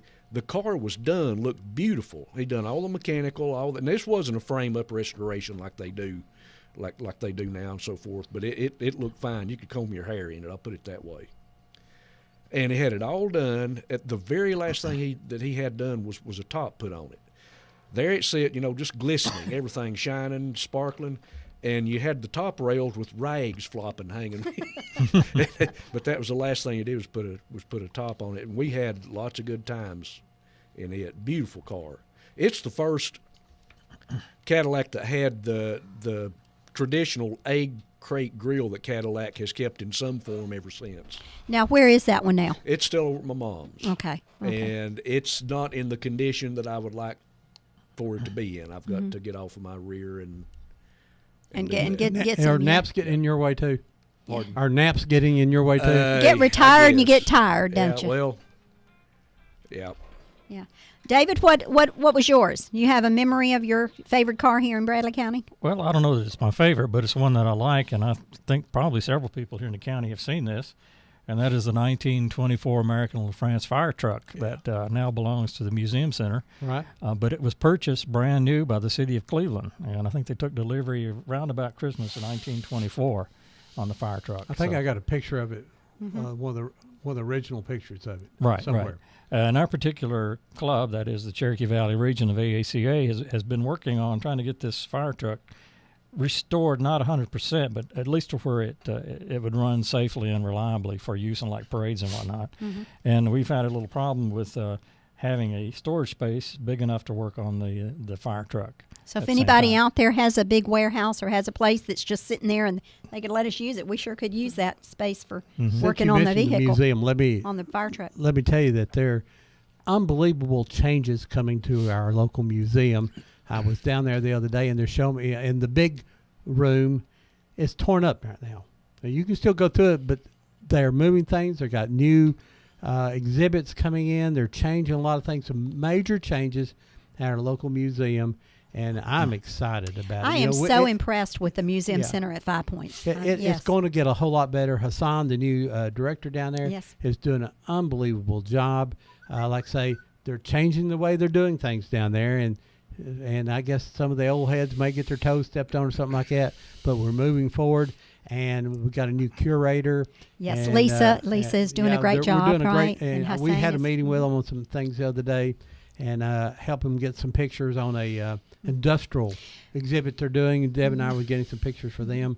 So Yeah, I've volunteered down at the museum at 5 Points for about 5 years now, and I have been so impressed with the work that's done there. And Jennifer White does a lot of the education programs. I help with the children's programming. So it is a fascinating museum to go through. And if there's anybody out there that has, you're a teacher, when the coming year comes up, if you want to bring your children down, your whole class down. Jennifer works on exhibits, works on the educational part of it, and there's a wonderful presentation that we do on Cherokee Days, and there's another one called Appalachian Days where we hands-on type things for the students, for the children to participate in. So it's great. okay, well, let me tell you my favorite car. I don't know where it is or if it's, but there's a gentleman named Vic Sassnet, died, a good 20 years ago now, maybe more. He had a Stutz Bearcat that he had bought new and had been sitting in his garage, one owner, and it was still in immaculate condition. You know, it'd get a little dusty and everything. I don't know what happened to that car, but it was a sharp car. You know, it's just one of those things you didn't see a lot of a Stutz. Uh-huh. Yeah, You know, they were sports cars. What was that been, a 49 or 50s, or when would that? When did they make them at? I'm thinking they were earlier than that. I don't know. It'd been in the 30s, late Yeah. 20s, early 30s, I Yeah. guess. Yeah, well, you know, Vic was 90 years old 25 years ago or something, and he had bought it new, and was sitting there, and and of course Nick was a collector. He had one of everything, and sometimes two or three of everything. So, but the old car was just, you know, we were good friends, and he passed away, and I don't know what happened to that car. I mean, he's related to some of the Hoods over in Polk County. Harold Hood, the road superintendent over there. He's related to them, and I don't know if anybody in that, maybe I would ask somebody to call in if you knew where the car is, but the phones are still not working. I was noticing the gentleman when he was walking back and forth. So if you Talk just a minute, looking so on the I internet, can set up the break All here. right. But Well, what you go I'm ahead and going to do, I'm going to start again. I'm going to tell you what we're talking about today is the Antique Automobile Club of America, which is a national organization. It's been around since 1935. It's headquartered in Hershey, Pennsylvania. Our local region is called the Cherokee Valley region. It's here in Bradley County, Southeast Tennessee area. We have about 45 members within the Cherokee Valley region. We've been around since 1977. We're real excited to announce that we're going to be doing, or to tell you that we're going to be doing a National Antique Automobile Club of America show here, the National Fall Meet. It's going to be September the 19th through the 21st of this year, 2013. It's going to be held on the grounds of Westwood Baptist Church, which is over there off of Georgetown Road. So what we're trying to do is let the community know, because we want you to know that you're going to have people from all over the United States who are coming into Cleveland September the 19th through the 21st. So be sure to welcome these people into Cleveland as they're coming in to our town. We also want to invite you to the activities that are going on. We have some things that are only for the club members, the members of the AACA. If you're interested in knowing a little bit about that and joining that organization for $35 a year, you can go to aaca.org, or you can contact me, Connie Wright, at 423-650-5181. That's Connie Wright at 423. Don't call right now. 423-650-5181, and we'll get you in touch with the national organization and our local region with learning a little more about this and the activities that are going on. We have things going on for those who come in early Wednesday and Thursday. Debbie is going to be helping us with a tour of the area for those who come in and want to learn a little bit about the history of Bradley County. Let's see if we All we right, got it. we're hoping that we got it now. Hello, caller. Well, we almost got the caller. Got the All dial right. tone. We got a dial tone now. So now the next All right. So So- caller doesn't win a thing. All right. Oh, yeah. The next caller. Yeah. The next caller wins. Please call back. We can give him an attaboy. I'll tell you what. The next caller that we get, the first one, they can put an ad in the magazine. I go. They'll get a $25. Good morning. Good morning, Ron. Hey, Bullet, how are you? Our phones are working. Yay! How you doing, Ron? I just want to wish you, congratulate you and Deb on your 4 years. Yeah, 4 years today we've been doing this. And especially, I want to thank you for my picture. You was out of town when Deb gave it to me. Now, that picture means more to me than anything. Well, we're going to get you a bigger one. You got Well, no, that sounds fine. And somebody's been talking. I've been showing my picture around a lot of people, and they say, "Who's that big handsome guy in there? He overtowers you." And I said, "That's Ron Moore." And Well, yeah. Thanks for the. Thanks. I owe you a hamburger now for that. well, no, but Tommy's supposed to be about 6'2", but I think he's. I think Tommy's been banged around the. This is Bullet, and we had our picture made with Tommy Wildfire Rich, the wrestler, and so Bullet and I and Tommy were in a picture together. I was the MC when they inducted him into the Hall of Fame. I was the MC for it, and so Bullet and the three of us got our picture made together, and I am taller than all three of them. All two. So. But I do appreciate that, Ron, and it means the world to me, and I won't ever forget it. I don't know what I can add to your show, except I'm a car fancier, but I'm about to practically drive an antique, but it's a 90 Pontiac Grand Prix. Well, that'll be an antique in a couple of years. You go to the car shows. What's your favorite car that you've seen? What do you like? I like the old Ford T model. Mm-hmm. And my dad used to have one because he was born in 1912. And I think he said he used to drive one. I don't know exactly what year it was, but I know somebody else that you could get. Alan Jones is. Now, Alan Jones is a member of our club. Thank you, Bullet. I appreciate that. Alan is a member of the AACA. He has a few cars. And he is going to be, he's going to be putting in some cars in this nationalist show that's coming up in September also. So thank you for that. Well, Alan actually bought the president's truck. Yep, he has the George Bush's pickup truck is sitting up here on top of the hill up here. What's the auto? I should buy or pay here. I should know that since they're one of our sponsors. So we're real excited. We're hoping Alan's going to put several cars in this national meet that's coming up in September. So thank you for that. Well, yeah, and Alan always goes to that Barrett Auto auction lot and buys cars. And I'll tell you another guy that's I think his name's Steve Scoggins. He's driving a Corvette. I think I don't know if it's an antique or not, but okay. Well, we thank you. The Corvette Club is actually helping us with this national meet. They're helping us to give out the packets on registration days. We're trying to get as many clubs and organizations around the community involved in this, and so the Corvette Club is going to be helping us. So maybe we'll get to meet Steve. All my money's antique.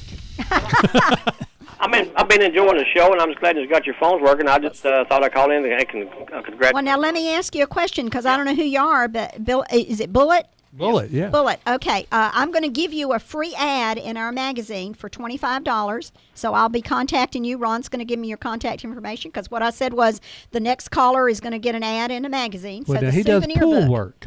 Well, that's exactly what we're going to be He keeps doing. my pool up, and Well, we're going to put you Jerry in as Frazier, a couple other people. well. We're going to give you an ad in there, Bullet. So I'm going to get your contact Boy, information. look at that, and Bullet. contact you on This that. is your day. I appreciate it. All right, hey, we're going to take a break here. We'll be back in a few minutes. We got to go and pay the bills. We'll be back.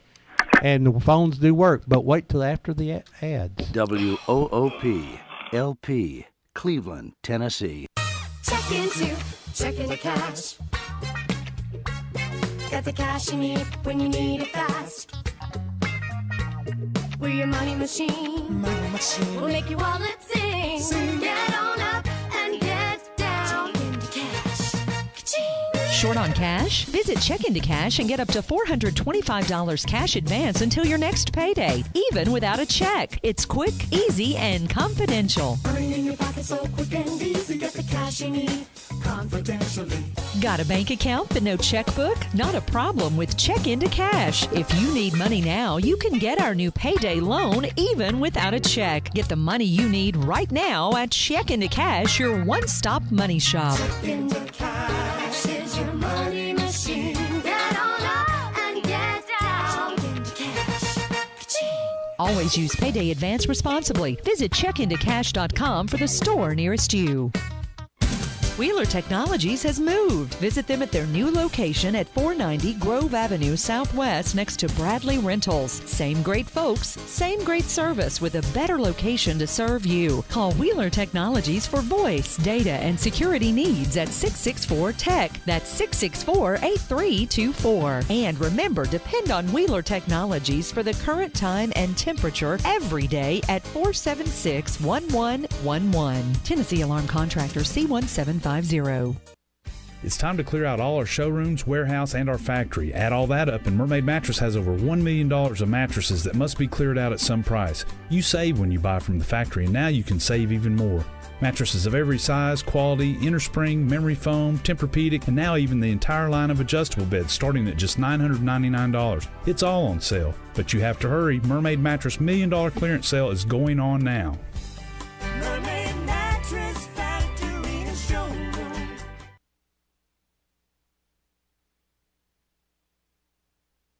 Tune in every Wednesday morning right here at 7:30 for Backfire. If you missed what's going on in the news during the week, you can catch it all right here from a local perspective and a national perspective. Steve Hickson hosts with John Stanberry and Franklin Chansey. It's Backfire right here on 99.9 Whoop FM, Wednesday mornings, 7:30.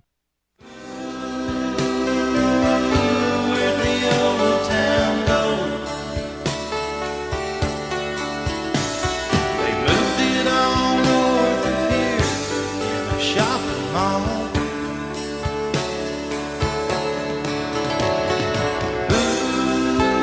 Ooh, where'd the old town go? Did my hometown get old, or just me? Did all my friends get old, or just me?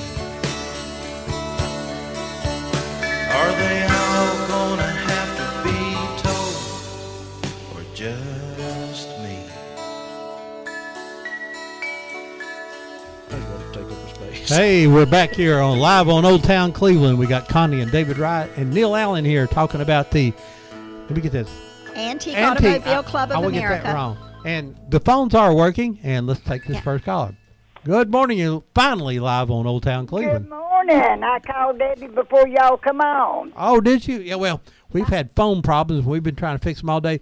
Out of these 300 or 400 buttons, there was one red one wasn't red, Oh, it wasn't red. and now it's red, and we can talk. Tell us what you're doing today. I'm an antique, but I'm not a car. Well, but you still have the love of them, don't you? What was your first car? What was your first car? A model. What year? Lord, I don't know. I rode in the rumble seat. We had an old car that we had to sit on milk stools. There's so many kids in the car, and I got cap hoop on my red dress, and I got mad. I love those stories. I love those. Would you like to ride in a Model A again? Yes, I would. Well, we'll do that for you. We're going to get your contact information. We're going to get one to come out and pick you up and drive you around the block. Well, I'd like that. You got anything, girl? You got anything selling over at the market today? Yeah, Ed's over to market with his Korean veteran cap on. He's selling green beans, squash, cucumbers, new potatoes. You name it, he's got it. Well, I tell you, I'm just hungry thinking about that. New potatoes. He's got red cabbage. He's got green cabbage. He's got everything fresh out of the field. Yeah, somebody talking about cabbage. RB brought me a fresh container of hot slaw this morning. I'm going home to grill me a hot dog. I'm gonna have following you. That looks great. Oh my goodness! Let me tell you something. All right. My daughter cans hot slaw. Ah. She keeps my husband in canned hot slaw. It is delicious. Well, tell her she ought to drop by and see me every once in a while. I will. Just on Saturday morning, we do take food offerings. Okay, thank you a million. Love you. All right, over now. Tell us where it is again. He's at Peerless Road Farmers Market. Peerless Road. That's right. And got on the Korean veteran. Korean veteran hat there. That's what Yes, he's seen. he has. He's precious. And say, tell Ed you heard it on Old Town Cleveland. I will. And listen, Uh-huh. if you don't want to buy something, you go down by there, shake hands with a veteran today. That's right. That's a good idea. I love you guys. All right, we love you too, Ed. Bye-bye. She's one of our regular callers, and this time of year I like because everybody tells where the fruits and vegetables are. Absolutely. And up on Peerless Road, everybody knows where it is, right behind the old mall back in there, the old 4-H building and all that in there. Yeah. And 4-H or Junior Achievement was in there too. The cannery. I think it's Junior Achievement Cannery. Yeah. Okay. Well, great. That cannery is fascinating. When I taught preschool, we used to take our little ones down there once a year in the fall and watch how they canned. That's a fascinating process. I made pickles last Sunday. Picked the cucumbers out of my garden and made pickles. Sweetened bread pickles. And you brought us a can. I see that you have a jar sitting right over there. Yeah. Oh, no, you don't. No. You don't have a jar sitting behind you for me. Well, but that's on my list there. Okay. I'm probably going to make some more tomorrow because the cucumbers are growing very fast. Well, since I've given you this honorary membership for Yeah. you and Debbie to the Antique Automobile Club of America and the Cherokee Valley region, I think anytime when you come to the show, to the meetings, we meet on the third Monday of every month, the third Monday at 6 o'clock at Antonio's Corner Restaurant. They're on Stewart Road and Michigan Avenue Road. Do you know, why do they call that Michigan Avenue Road? Well, it's where the Michigan troops camped during the Civil War. The reason it got the Michigan part, but why it's an avenue and a road. You know I what? don't know. You know what I think happened. Now, I love to just make up things, but I Okay. think it was supposed to be Michigan Avenue, and the sign maker was making all these signs for the area, and he was putting Stewart Road and he was putting Peerless Road, and so we already had it set up at road at the end of every sign, and I think he did Michigan Avenue, and road just got tagged on there. So Michigan Avenue Road. That may just be the absolute truth. That's too. probably You how know, it happened. Yeah. It's a strange- But that's where we meet, the Cherokee Valley region of the Antique Automobile Club of America, the third Monday night of every month, 6 o'clock at Antonio's. So come and join us there. And we are planning the National Antique Automobile Club of America Southeastern Fall Meet, which is going to be held here in Cleveland, September the 19th through the 21st. It will be on the grounds of Westwood Baptist Church. We want to thank Westwood and especially Kathy Clark out at Westwood. I'm telling you right now, if this was not for Kathy, I'll be honest with you, I don't know that I'd have any sanity left right now as chairman of this meet, because they are just amazing. There are not many other places that we could do this, is there? I mean, Really. Not, No. you know, when you have that many cars, Right. And When you're bringing 7,000 to 10,000 they're spectators, probably going to have some trailer. They're probably trailer them down to a certain level. You got to park those, right? And we do tell people when they're coming in, and instead of parking your trailer and your antique car at the hotel, because our hotels in the area, the parking lots are not large. That's right. So what we tell everybody on the flyer that is sent out to all the members that are coming, we ask that you park your trailers at Westwood, that you not park them at the hotel parking lots. So we will have, and I want to give some heads up here, Tennessee State Guard will have boots on the ground. They do 24-hour security Great for us. organization. Great organization. I want to thank the men and women of that organization who will be helping us with the security. And then also we talked about spectator parking, free admission into this show Saturday, the 21st of September from, again, 11 to 3, or if you want to get there earlier. And the parking will actually be at the corner of Georgetown Road and Villa Drive, where those two come together. There's a field there that's owned by Tennessee Christian Preparatory School, and we want to thank them because they are letting us use that property for community outreach for parking. So we want to thank Tennessee Christian Preparatory School for letting us use that for free parking. Now, on that Saturday morning, usually between 9 and 10, we get here and be setting up. But what we might do is have you call in do some live call-ins from 9 and 10 and talk about what's We going on. would love it. Maybe interview somebody there with the car, and we'll just do that because, well, we want to support this because this is important to me that these big events come to Cleveland. Yes. And something while I'm thinking about it, because if I don't, I won't remember it in a few minutes. WTMB, our local TV station, Joe Yes. Palo, they're always looking for great programs Yes. On their early morning show. I have hosted that, and I've also we yeah. talked about this several times, Well, and we I will will be talking mention- again. and, Absolutely. James Dunn does the Friday morning show, and he's always looking for people. So expect a call from James Dunn to get you on there. I'm ready. And, I'm ready. I'm an early riser. Well, secretly they. No. don't say that? I've already Okay. said that. All right. I'm an early riser. I am don't want too. anybody to know I that do I'm not that up too. that early in the morning. And I'm an early riser. I get confused where I am sometimes. Right. What day of the week Right. it is.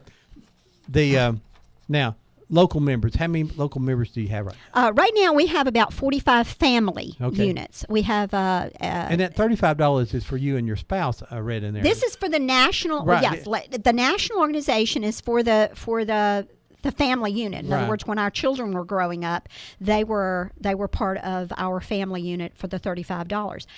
If you also will look on there, if you have teenage children, I think it's from the age of 12 and up. There is if you've got a child who's interested in antique cars, but the whole family is not, you actually just your child can join the AACA as a junior member, and that's kind of exciting to know that. Very that's- reasonable price for any kind of membership for anything, and Absolutely. that's good. And so if you got any interest, even if you don't own a car, but interested, because the Absolutely. bug may get you. Absolutely. Now, I've got a couple questions, some personal questions. You said you were from Johnson City? Kingsport. Kingsport, and you were from? I'm originally from Roanoke, Virginia.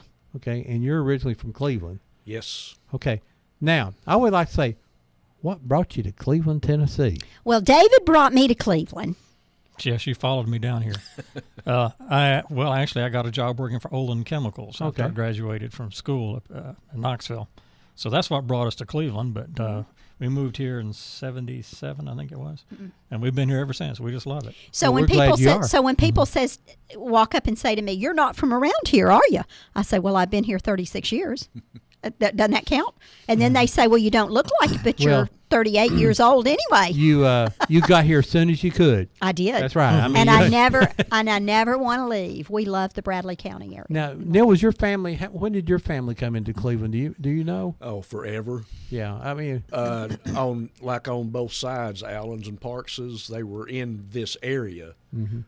Now, my older sister Martha can probably tell you the day they showed up. Martha, call in and tell us what it was.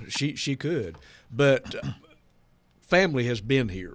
You know, not since Adam and Eve probably, but they've been here since back in the 1800s. Pine trees were small. Yeah. Okay. And Your dad's garage was on Southley Highway, right, out behind the Sugar and Spice. Right. So that building is still. It's not the. It's not the two-story building. It's the one in the middle. Right in the middle. Yeah, Right. it's between there. That's right. Yes, I'm sitting here by that. So, but if you know where the Rebel now, and then there's Norris Towing is on the other side. and the garage two-story set building in the used to be the White House and it's Norris's now. several other Q Hooper clubs and things. Over Don't the need to past. talk it up too big, but it's where the tattoo parlor is. Yeah. They pay the rent. They pay the rent. That's right. And they're good. Hey, I think I'm going to go get me a little antique car right here on my little arm. Well, if I put that on my arm, I'm afraid in 3 or 4 years the tires would be flat. They'd be drooping. The windows broke and the tires would be flat. Right.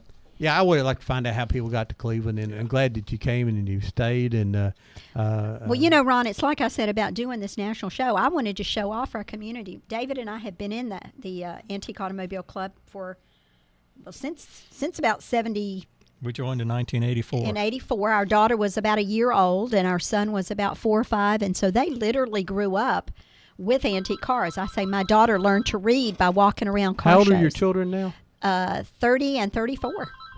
And Grown up. I've known them all those years. You've known them all those years. And I had both of them in school. Yeah. Good morning. You're live on Old Town Cleveland. Well, good morning. This is Marilyn. Hey, Marilyn. How are you? Oh, I'm fine, and Mr. T's getting closer to getting to go home all the time. Well, has he got those new knees working yet? He can walk a little bit. He has to have a walker, but we're working on getting him there. Well, good. I wanted to call and remind everybody that the Arkansas Pawn Stock truck will be at the Farmers Co-op on July the 13th between 11 and 12. So now, do you need to pre-order the fish for your ponds, or do you just pick them up there? Well, it's best to pre-order them. They can call us at 478-2405 or at 310-6918. And I'm like you. I grieve every time I see that Debbie's Firebird sitting in the barn down there deteriorating. Well, what we need to do is, if you'll distract Vicky, you go get it. Will and Deb and I bet Neil would go with us, help us steal that thing out of the barn. About midnight. And see, the neat thing about this car show, all these cars that are all fixed up nice and pretty, Marilyn, we also have a class where you can just put it on there. It's called Historical Preservation of Original Features. So you could just park it on the, we could get it there, and she wouldn't have to restore it or anything. We're going to talk about that in a minute. If we can get it out of the garage, we'll bring in parking. Yeah, we'll take a few minutes to talk about We're going to be talking about that in just a few minutes. Marilyn, what was your first car? I had a Vega, a Chevrolet Vega, and it was red. Red Vega. Yeah, and we're working on an antique truck because our Ranger is a 90, so it's getting closer to being an antique. 2 years, it'll be an antique. And it's looking that way all the time. But T's dad had a Studebaker Hawk that they always talked about, and they like that. Well, I'm enjoying, and I'm looking forward to that car show. I'm going to try my best to get there. Well, Marilyn, we hope you will, and you let us know if there's anything, if you want to help us out in any way. We love having the community help out, so you let us know if there's anything you want to do. We're going to need baked goods for the hospitality room. All these people coming in from all over the United States, we hospitality room them, so. Okay, well, we'll check around and see what we can do. Okay. We're enjoying it. Bye. Thank you. Maybe one of our fine sponsors called the Village Bake Shop will give you some She donuts. is already one of Right. our she has already taken an ad. Teresa's already taken an ad. I want to say thank you this morning to them. They took an ad out a couple of weeks ago already. Everybody's in our souvenir book. The phones are working now. Do you All notice? right, I'm glad. Good morning. You're live on Old Town Cleveland. Yes, sir. This is Mr. Horton. Yes, sir. Neil Allen's daddy, the one that run that danged old junkyard down there on South Lake Highway. Yeah, he ran that danged old junkyard. Larry Bryant. Larry Bryant. I know who you are. How you doing, Larry? Oh, I think he done gone. It's kind of an inside joke. Yeah, you called him on who he really was, and he hung up, didn't he? He's running. Did away with his disguise. As soon as you mentioned his name, I said, "Oh, that is him." I knew the voice. That's Larry. You know, when we were talking to Marilyn about people who want to help, and that is one of the things that we want to let people know in the community. You mentioned the bake shop. A lot of other places, they are making donations to us. So if there's anybody for the hospitality room, we have set up on Thursday and Friday. So as these people come in and pick up their registration packets, then they go into we have a hospitality room there at Westwood, and last time we did this in 2008. My goodness, we had fresh fruit from Cook's, and we had Domino's and CC's Pizza, and different places had pizza, and we had all kinds of donations that were given, and all of it was donated, and these people came in and they were overwhelmed. Cleveland does a very good job anytime we do these big events, and like I say, yes, this is a big event. Yes, it is. And I say a lot of time, maybe you don't have the type business that the visitors come to. Mm-hmm. But the people who got the money there may shop at your place. And it's a vicious circle. I make $1, I go spend me $1. One of the things that you look at, these people with antique cars, and here I am as a woman loving being in the car club.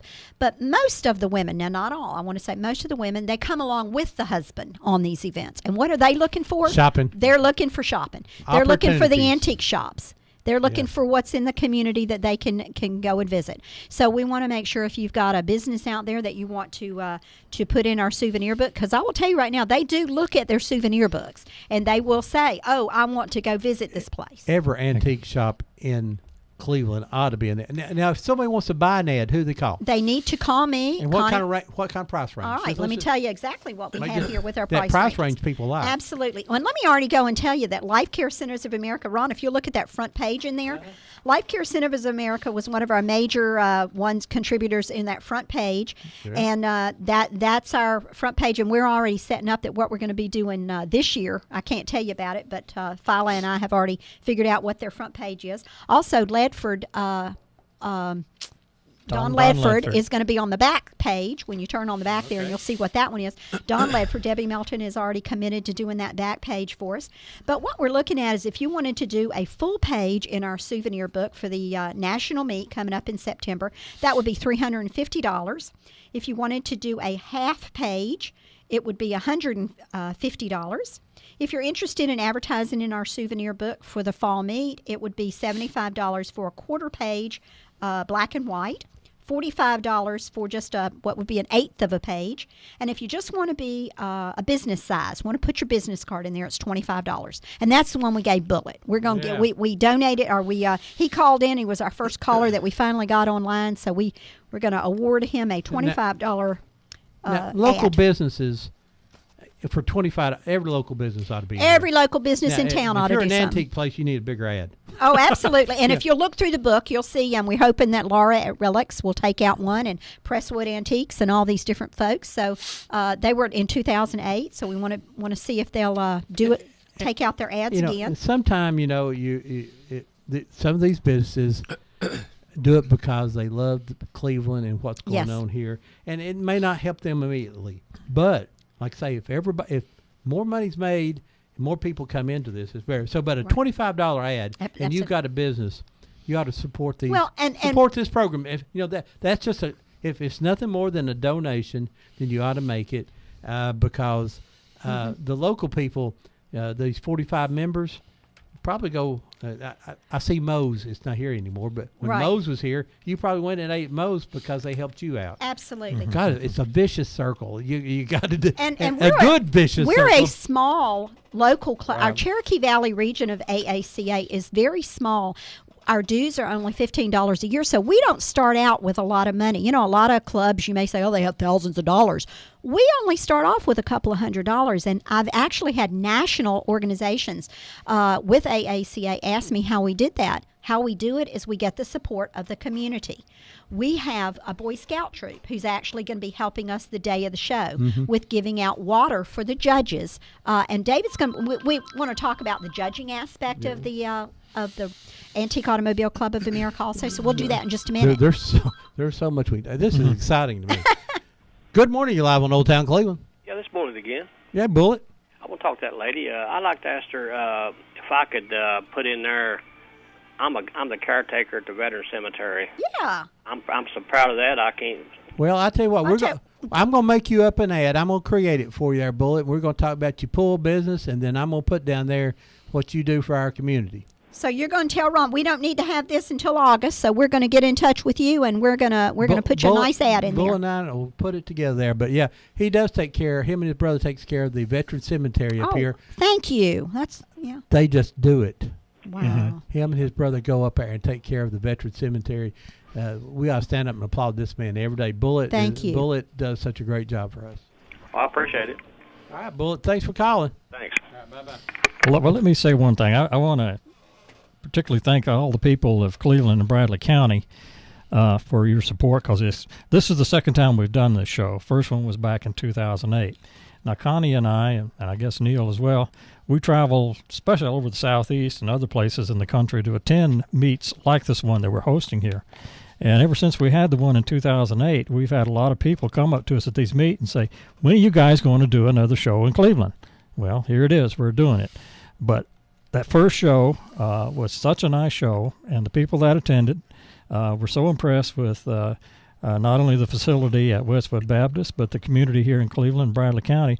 They wanted to come back. And even people that missed that first show had heard about it, and they wanted an opportunity to come back again and see the show here. So thank you, folks, for supporting us so well the first time, and we hope that we'll get the same type of comments from our visitors this time. So Looking over this, the Cherokee Valley region wishes to thank. I'm not going to read this list. No, I don't. I was just showing you in 2008. Look at that huge. list of It's people who unbelievable. made donations and helped us with the national meet in 2008. So we're expecting that again September 19th through the 21st of this year. And we need to know that you're going to 100 help people? us. 100? Oh, more. Yes, Yeah, I'm sure. More than 100 organizations and people that All right, contributed. I've got to ask the question, though. Neil, what kind of car is on the screen? I think that's a Buick. It's And like I a may Packard. be wrong. No, it's not a Packard. no, it's not, is it? No. Don't know what kind of car it is, What but year is it? And it doesn't say anything on my picture. but I'll tell you what. If you look, Ron, I want you to look on the front of that, right beside David's head. There's a little football shaped right above the 1933. The second 3 on the 1933. If I could move my finger there, we're a few seconds after. There you go. No, you're too high, David. But anyway, there's a football. Yeah, now there's a little football-shaped thing. That is actually the award that is given. That one of the things that you get to put on the front of your car. That if you're driving around, people see that little oval football-looking thing, and that tells you that you're an AACA winner. And I'd like for David to talk a little bit about the judging aspect of this event that's coming, because Antique Automobile Club of America, there's a club within a club. People show cars, and there are people who enjoy judging the cars. So, David, I'd like for you to talk a little bit about the levels of judging that we have in this organization. Yeah, like you mentioned, the main hobby, of course, in this organization is the cars themselves. But there is a hobby within the hobby, and that is judging. Because all of these national meets, wherever they're held across the country, they are judged meets. In other words, a group of judges will come out and look at your car and make an evaluation, and you will receive an award based upon that evaluation. So there are people in the organization that's basically all they do. They'll fly to a meet, or they'll drive to a meet, and they won't necessarily bring a car, but they're there just to participate in the judging part of it. We have a system that a lot of clubs other than ours across the country try to emulate. But basically, it's a scoring system where the judges come out and look at your car. And they are called judges, so there's a little bit of judgment involved. But it's basically a score sheet, which gives you some point deductions that you can actually take off a vehicle for things. Now, let me back up and say that the objective now of the AACA is to have a vehicle that looks like it did. They used to say when it left the factory, but they kind of modified that a little bit because they would allow you to put accessories and things that were authorized by the manufacturer, even though they may have been put on at the dealership, or the owner may have put them on later. If they were authorized factory accessories, they would accept them. So they modified it a little bit. So indulge me just a moment while I read some of this. There's a little short section here in this manual that I have in my hand. Show him that manual, because I want him to realize this is there is a method in how you actually do it's it. extremely objective. Okay, let me. You sparked a question there before you go on. So, in this, all the show is they won't be any hot rods. Nope. No hot rods. Unless they come out of the factory like a hot rod, right?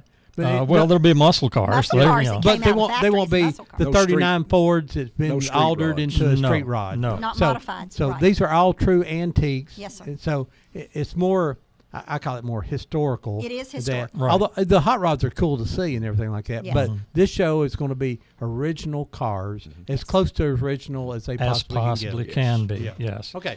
And I we'll want talk- to make sure everybody understood that. All right. And, if you decide you'd like to join and bring a car, if you live here locally, this will kind of give you some ideas of what to expect when you get on the show field. Now, this is not secret stuff. I mean, this is available. I mean, even if you're not a member, you can actually go to the AACA website and bring up a copy online of this little booklet, which is called the Judging Guidelines, and it gives you some idea of how we go about looking at cars to do the judging. If it wasn't for the judges, we wouldn't have the national meets. But anyway. But there is a statement here that they always read to people when they start into learning how to become a judge. And it says, the objective of AACA judging is to evaluate an antique vehicle. And by the way, they're not just automobiles, like Neil mentioned. They're trucks, motorcycles. We even have a few buckboards, if you know what those are. Whizzers, motorized bicycles and things, those are there as well. Okay. So they're going to evaluate an antique vehicle which has been restored to the same state as the dealer would have prepared the vehicle for delivery to the customer. This includes any feature or accessory shown in the original factory catalog, parts books, and so forth. Okay. AACA accepts motorized vehicles 25 years older, which were built in factories and specifically designed and manufactured for transportation use on public roads and highways. Okay, the end result of an accurate and honest evaluation of the vehicle by the judging team will be a proper determination of the deserved award for the owner's efforts. And, the idea is to try to reward the vehicle owner for the restoration work that he has done. Give me an example of something they mark off for, or a couple. Well, let's see. There's a example of while he's looking that up, let me explain that the way they're judged, you have a team of judges who come around. There is a chassis judge. That's what I do because I'm so little. I get down and look at them.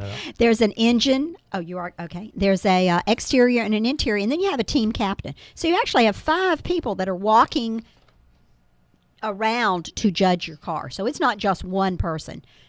So David, do you have that? Yeah. Yes, this is the new 2013 version of the judge's manual, and I see that they no longer put a full-size copy of the judging sheet in here. Big sheet. I don't have my magnifying glass.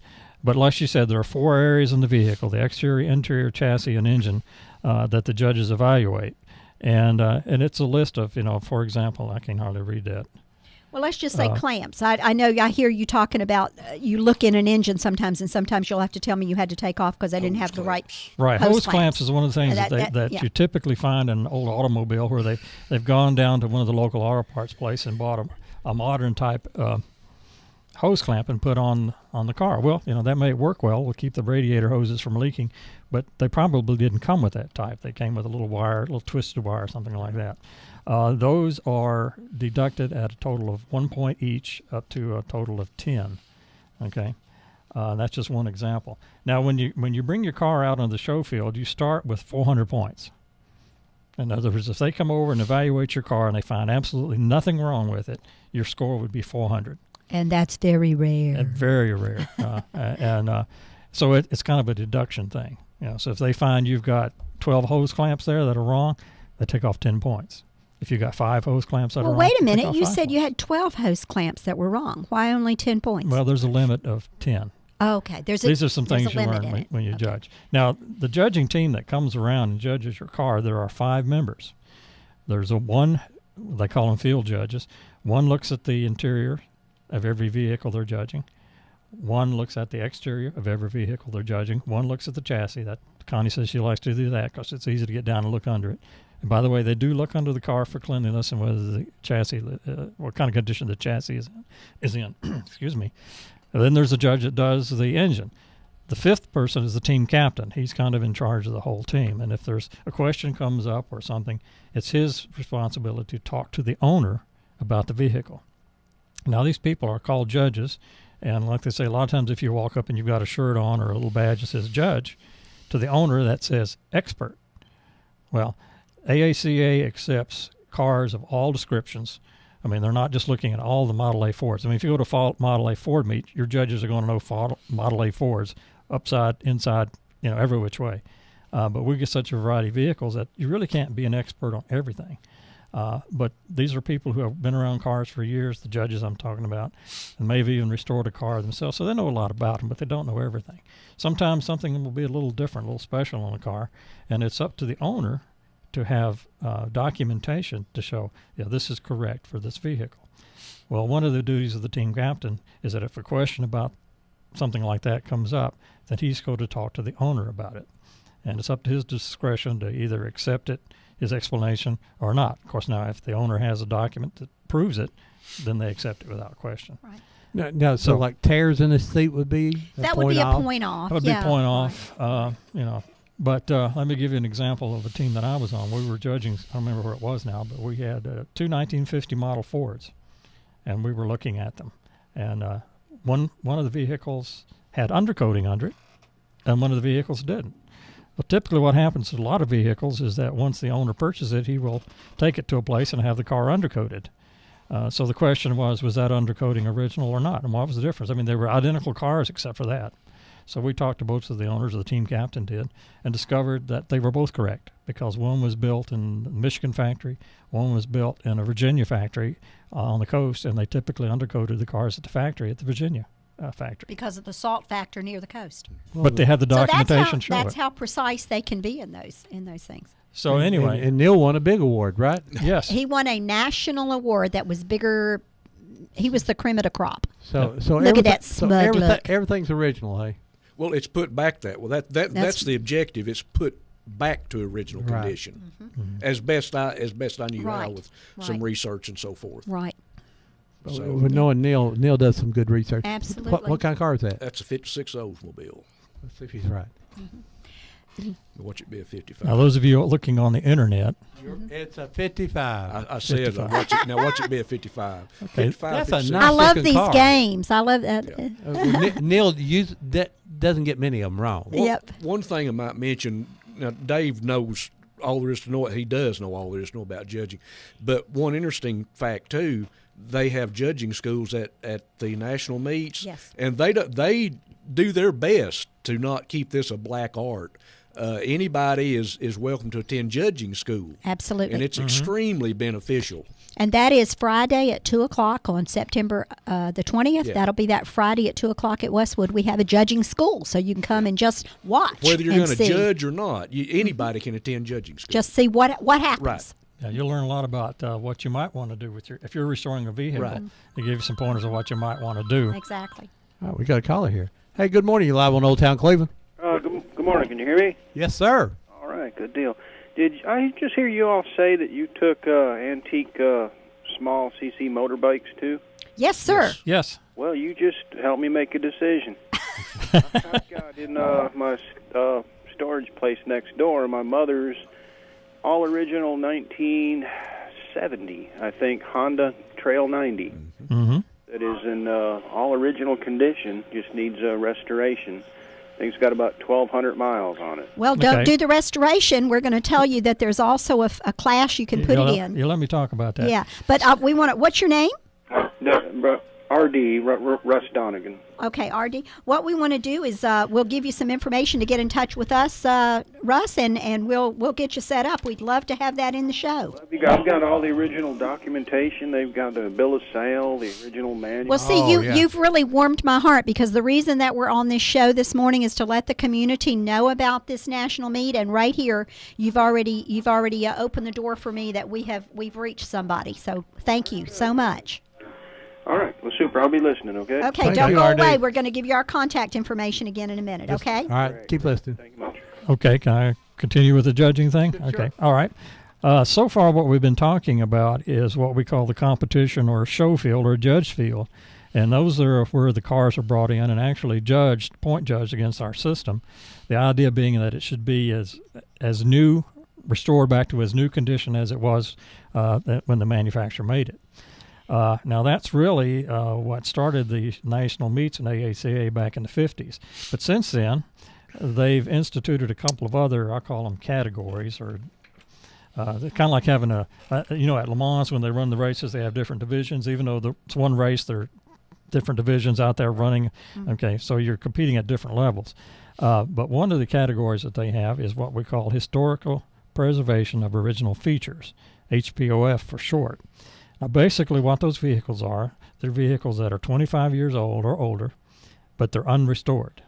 Now, they have to be original. Debbie's car. Yeah. Sound like your Firebird may fit into that category. But, they're not restored. They may have tears in the seats. They may have a bad top. There may be scratches in the paint, But, it needs to be operable and a roadworthy vehicle, but it's just unrestored. Now, the reason they started that was they call them the rolling libraries. Basically, it's a car that has not been touched. I think the criteria is like 80% has to be original. 80%. And they're not judged. They're what they call evaluated. They have a special team that goes around and looks at the vehicles and sees, this car meets the 80% criteria, and they'll give you a little recognition plaque for that. Okay, that's one of them. Then there's another class called the Driver's Participation Class, or DPC for short. These are cars that are, again, mostly original, but they may be driven quite frequently on a maybe a daily basis or whatnot. And so if you've got one of those cars, you can put it in that category. Again, it's evaluated by a special team, and if it's, I think it's again 80%, then you can give your recognition. No, but they're cars that they're nice cars, but they may be a little dirty underneath, or may show a little bit of wear here and there and whatever. So that's why when Russ called in, I said, don't restore this one. We want him to show this in an original class to get it out and get it. They accept motorcycles in those classes Absolutely. as well. So that's another option that's available to you if you don't want to take the time to restore it or put it on the show field. Now, if you do put it on the show field, again, the criteria there is it should be authentic, and as it came out of the factory, it should look new. But if you put a car out there that has not been restored, but it's in very good original condition, it will be judged against the same standard. Now, to be an antique for this, 1988? 1988 and older qualifies for this. If your car is a 1988, you could enter it in this show if you're a member. Of course, it has to be a member. Yes, sir. So 1988 back. I mean, there are people driving 1988s. Absolutely. Right now.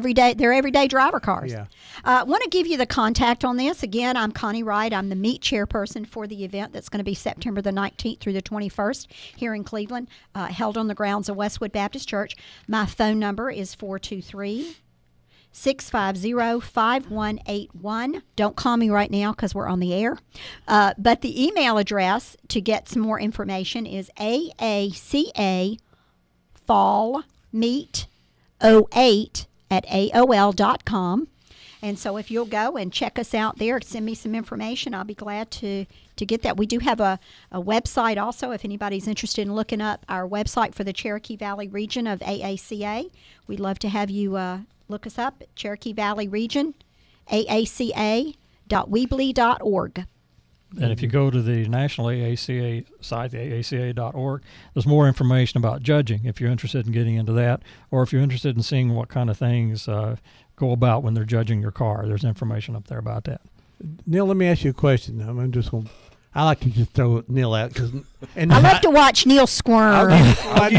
I never beat him though. I'll give you some kind of answer. 1988. What automobiles are no longer made that were made in 1988 around that time? Oldsmobile? As a matter of fact, Pontiac. Pontiac went out then too? Yeah. Mm-hmm. Pontiac and Oldsmobile. See, that was GM Motors, right? Yeah.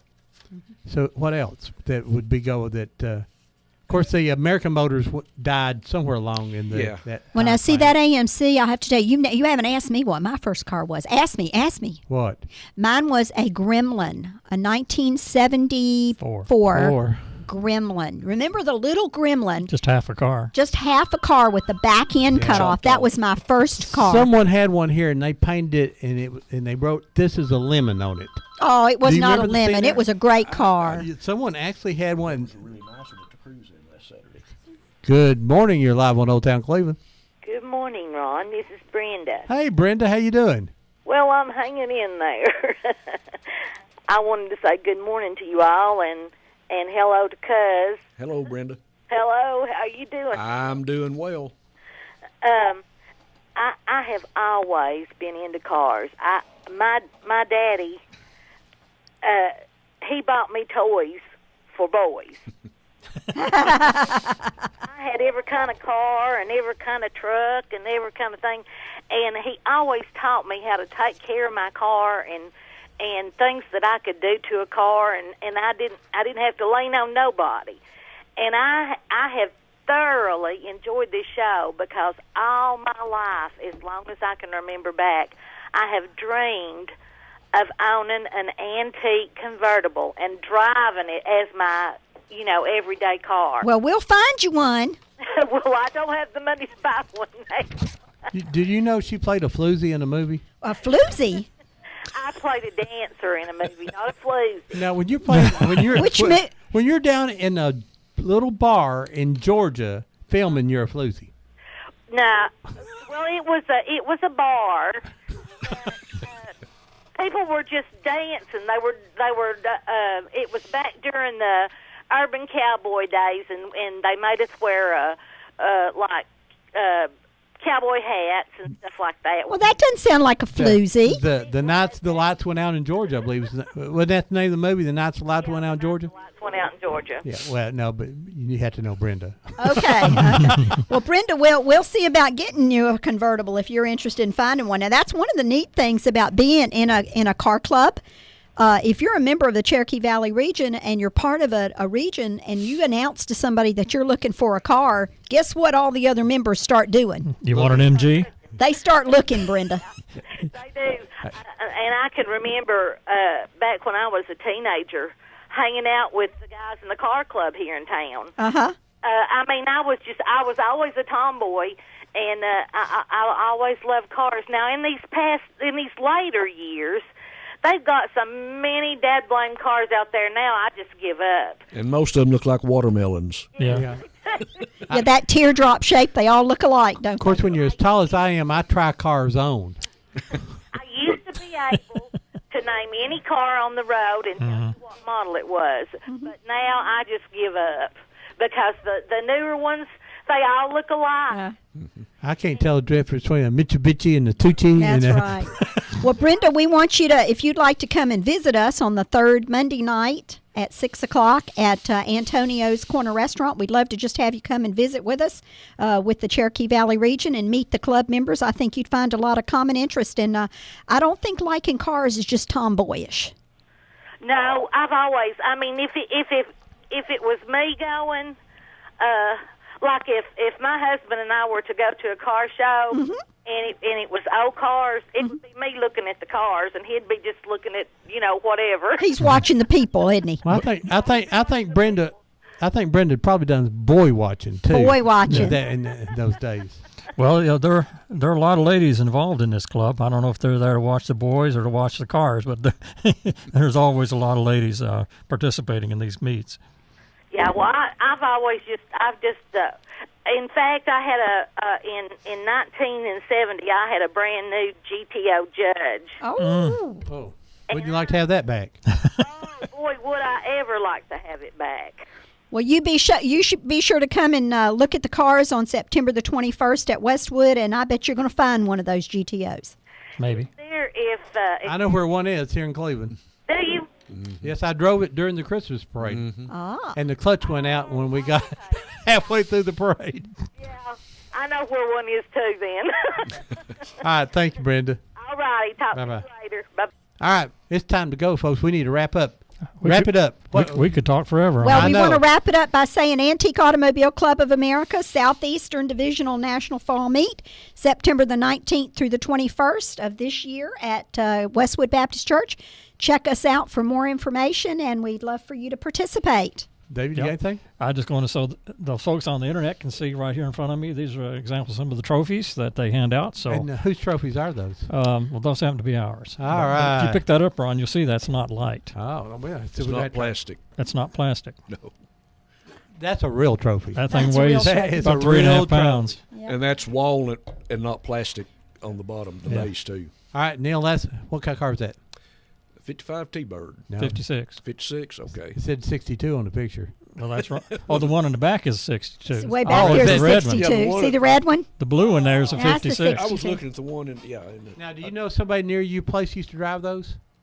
Down next to your daddy's garage, we had Thunderbird. McGowan. McGowan, that's right. I've got a picture of one sitting right out there. And then he bought, when they come out with that new one years ago, they bought one of those. Right. Well, Ron, thank you for having us. We'd like to be on again, or we'd like to just let people know about the national meet coming in September. So we thank you for having us. Thank you. As always, I always like to end the show by saying that history is important, whether it's an old car, an old picture, an old story. If you don't share it with other people, it's lost. We encourage you to take pictures, get the pictures out from under your bed in your grandma's closets, get them to tell you who they are.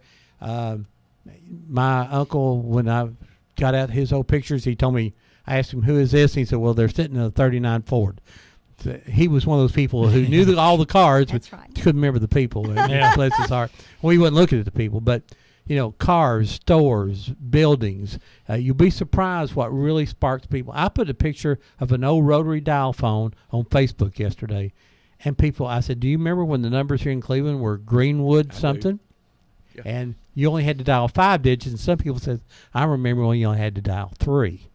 So just those little stories, little things like that. I put an old picture of William Boyd on there who played Hop Along Cassidy, just to bring back memories. So these old cars do that too. Yes. And like I say, probably cars bring back more memories than anything. That first car you ever had, and come out that show and you may see one. That's right. It's you're responsible for saving this history.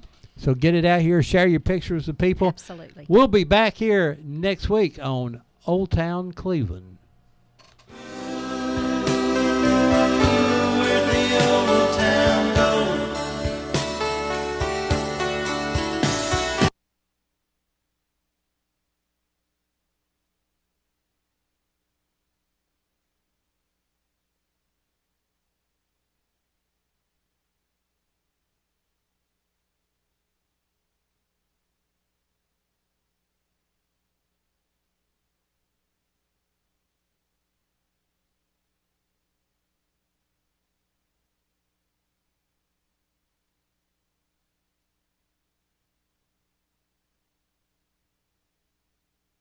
You are listening to WOOP-LP, Cleveland, Tennessee. WOOP FM is a broadcasting service of the Traditional Music Resource Center, and we play America's original music. Debbie Moore, co-host of Whoop's Old Town Cleveland, has released a regional history book, Confederate Voices. The book is available at the Red Ribbon, the Museum Center at Five Points, and at www.oldtowncleveland.com. And be sure to tune in every Saturday morning at 10 for Old Town Cleveland, right here on Whoop FM.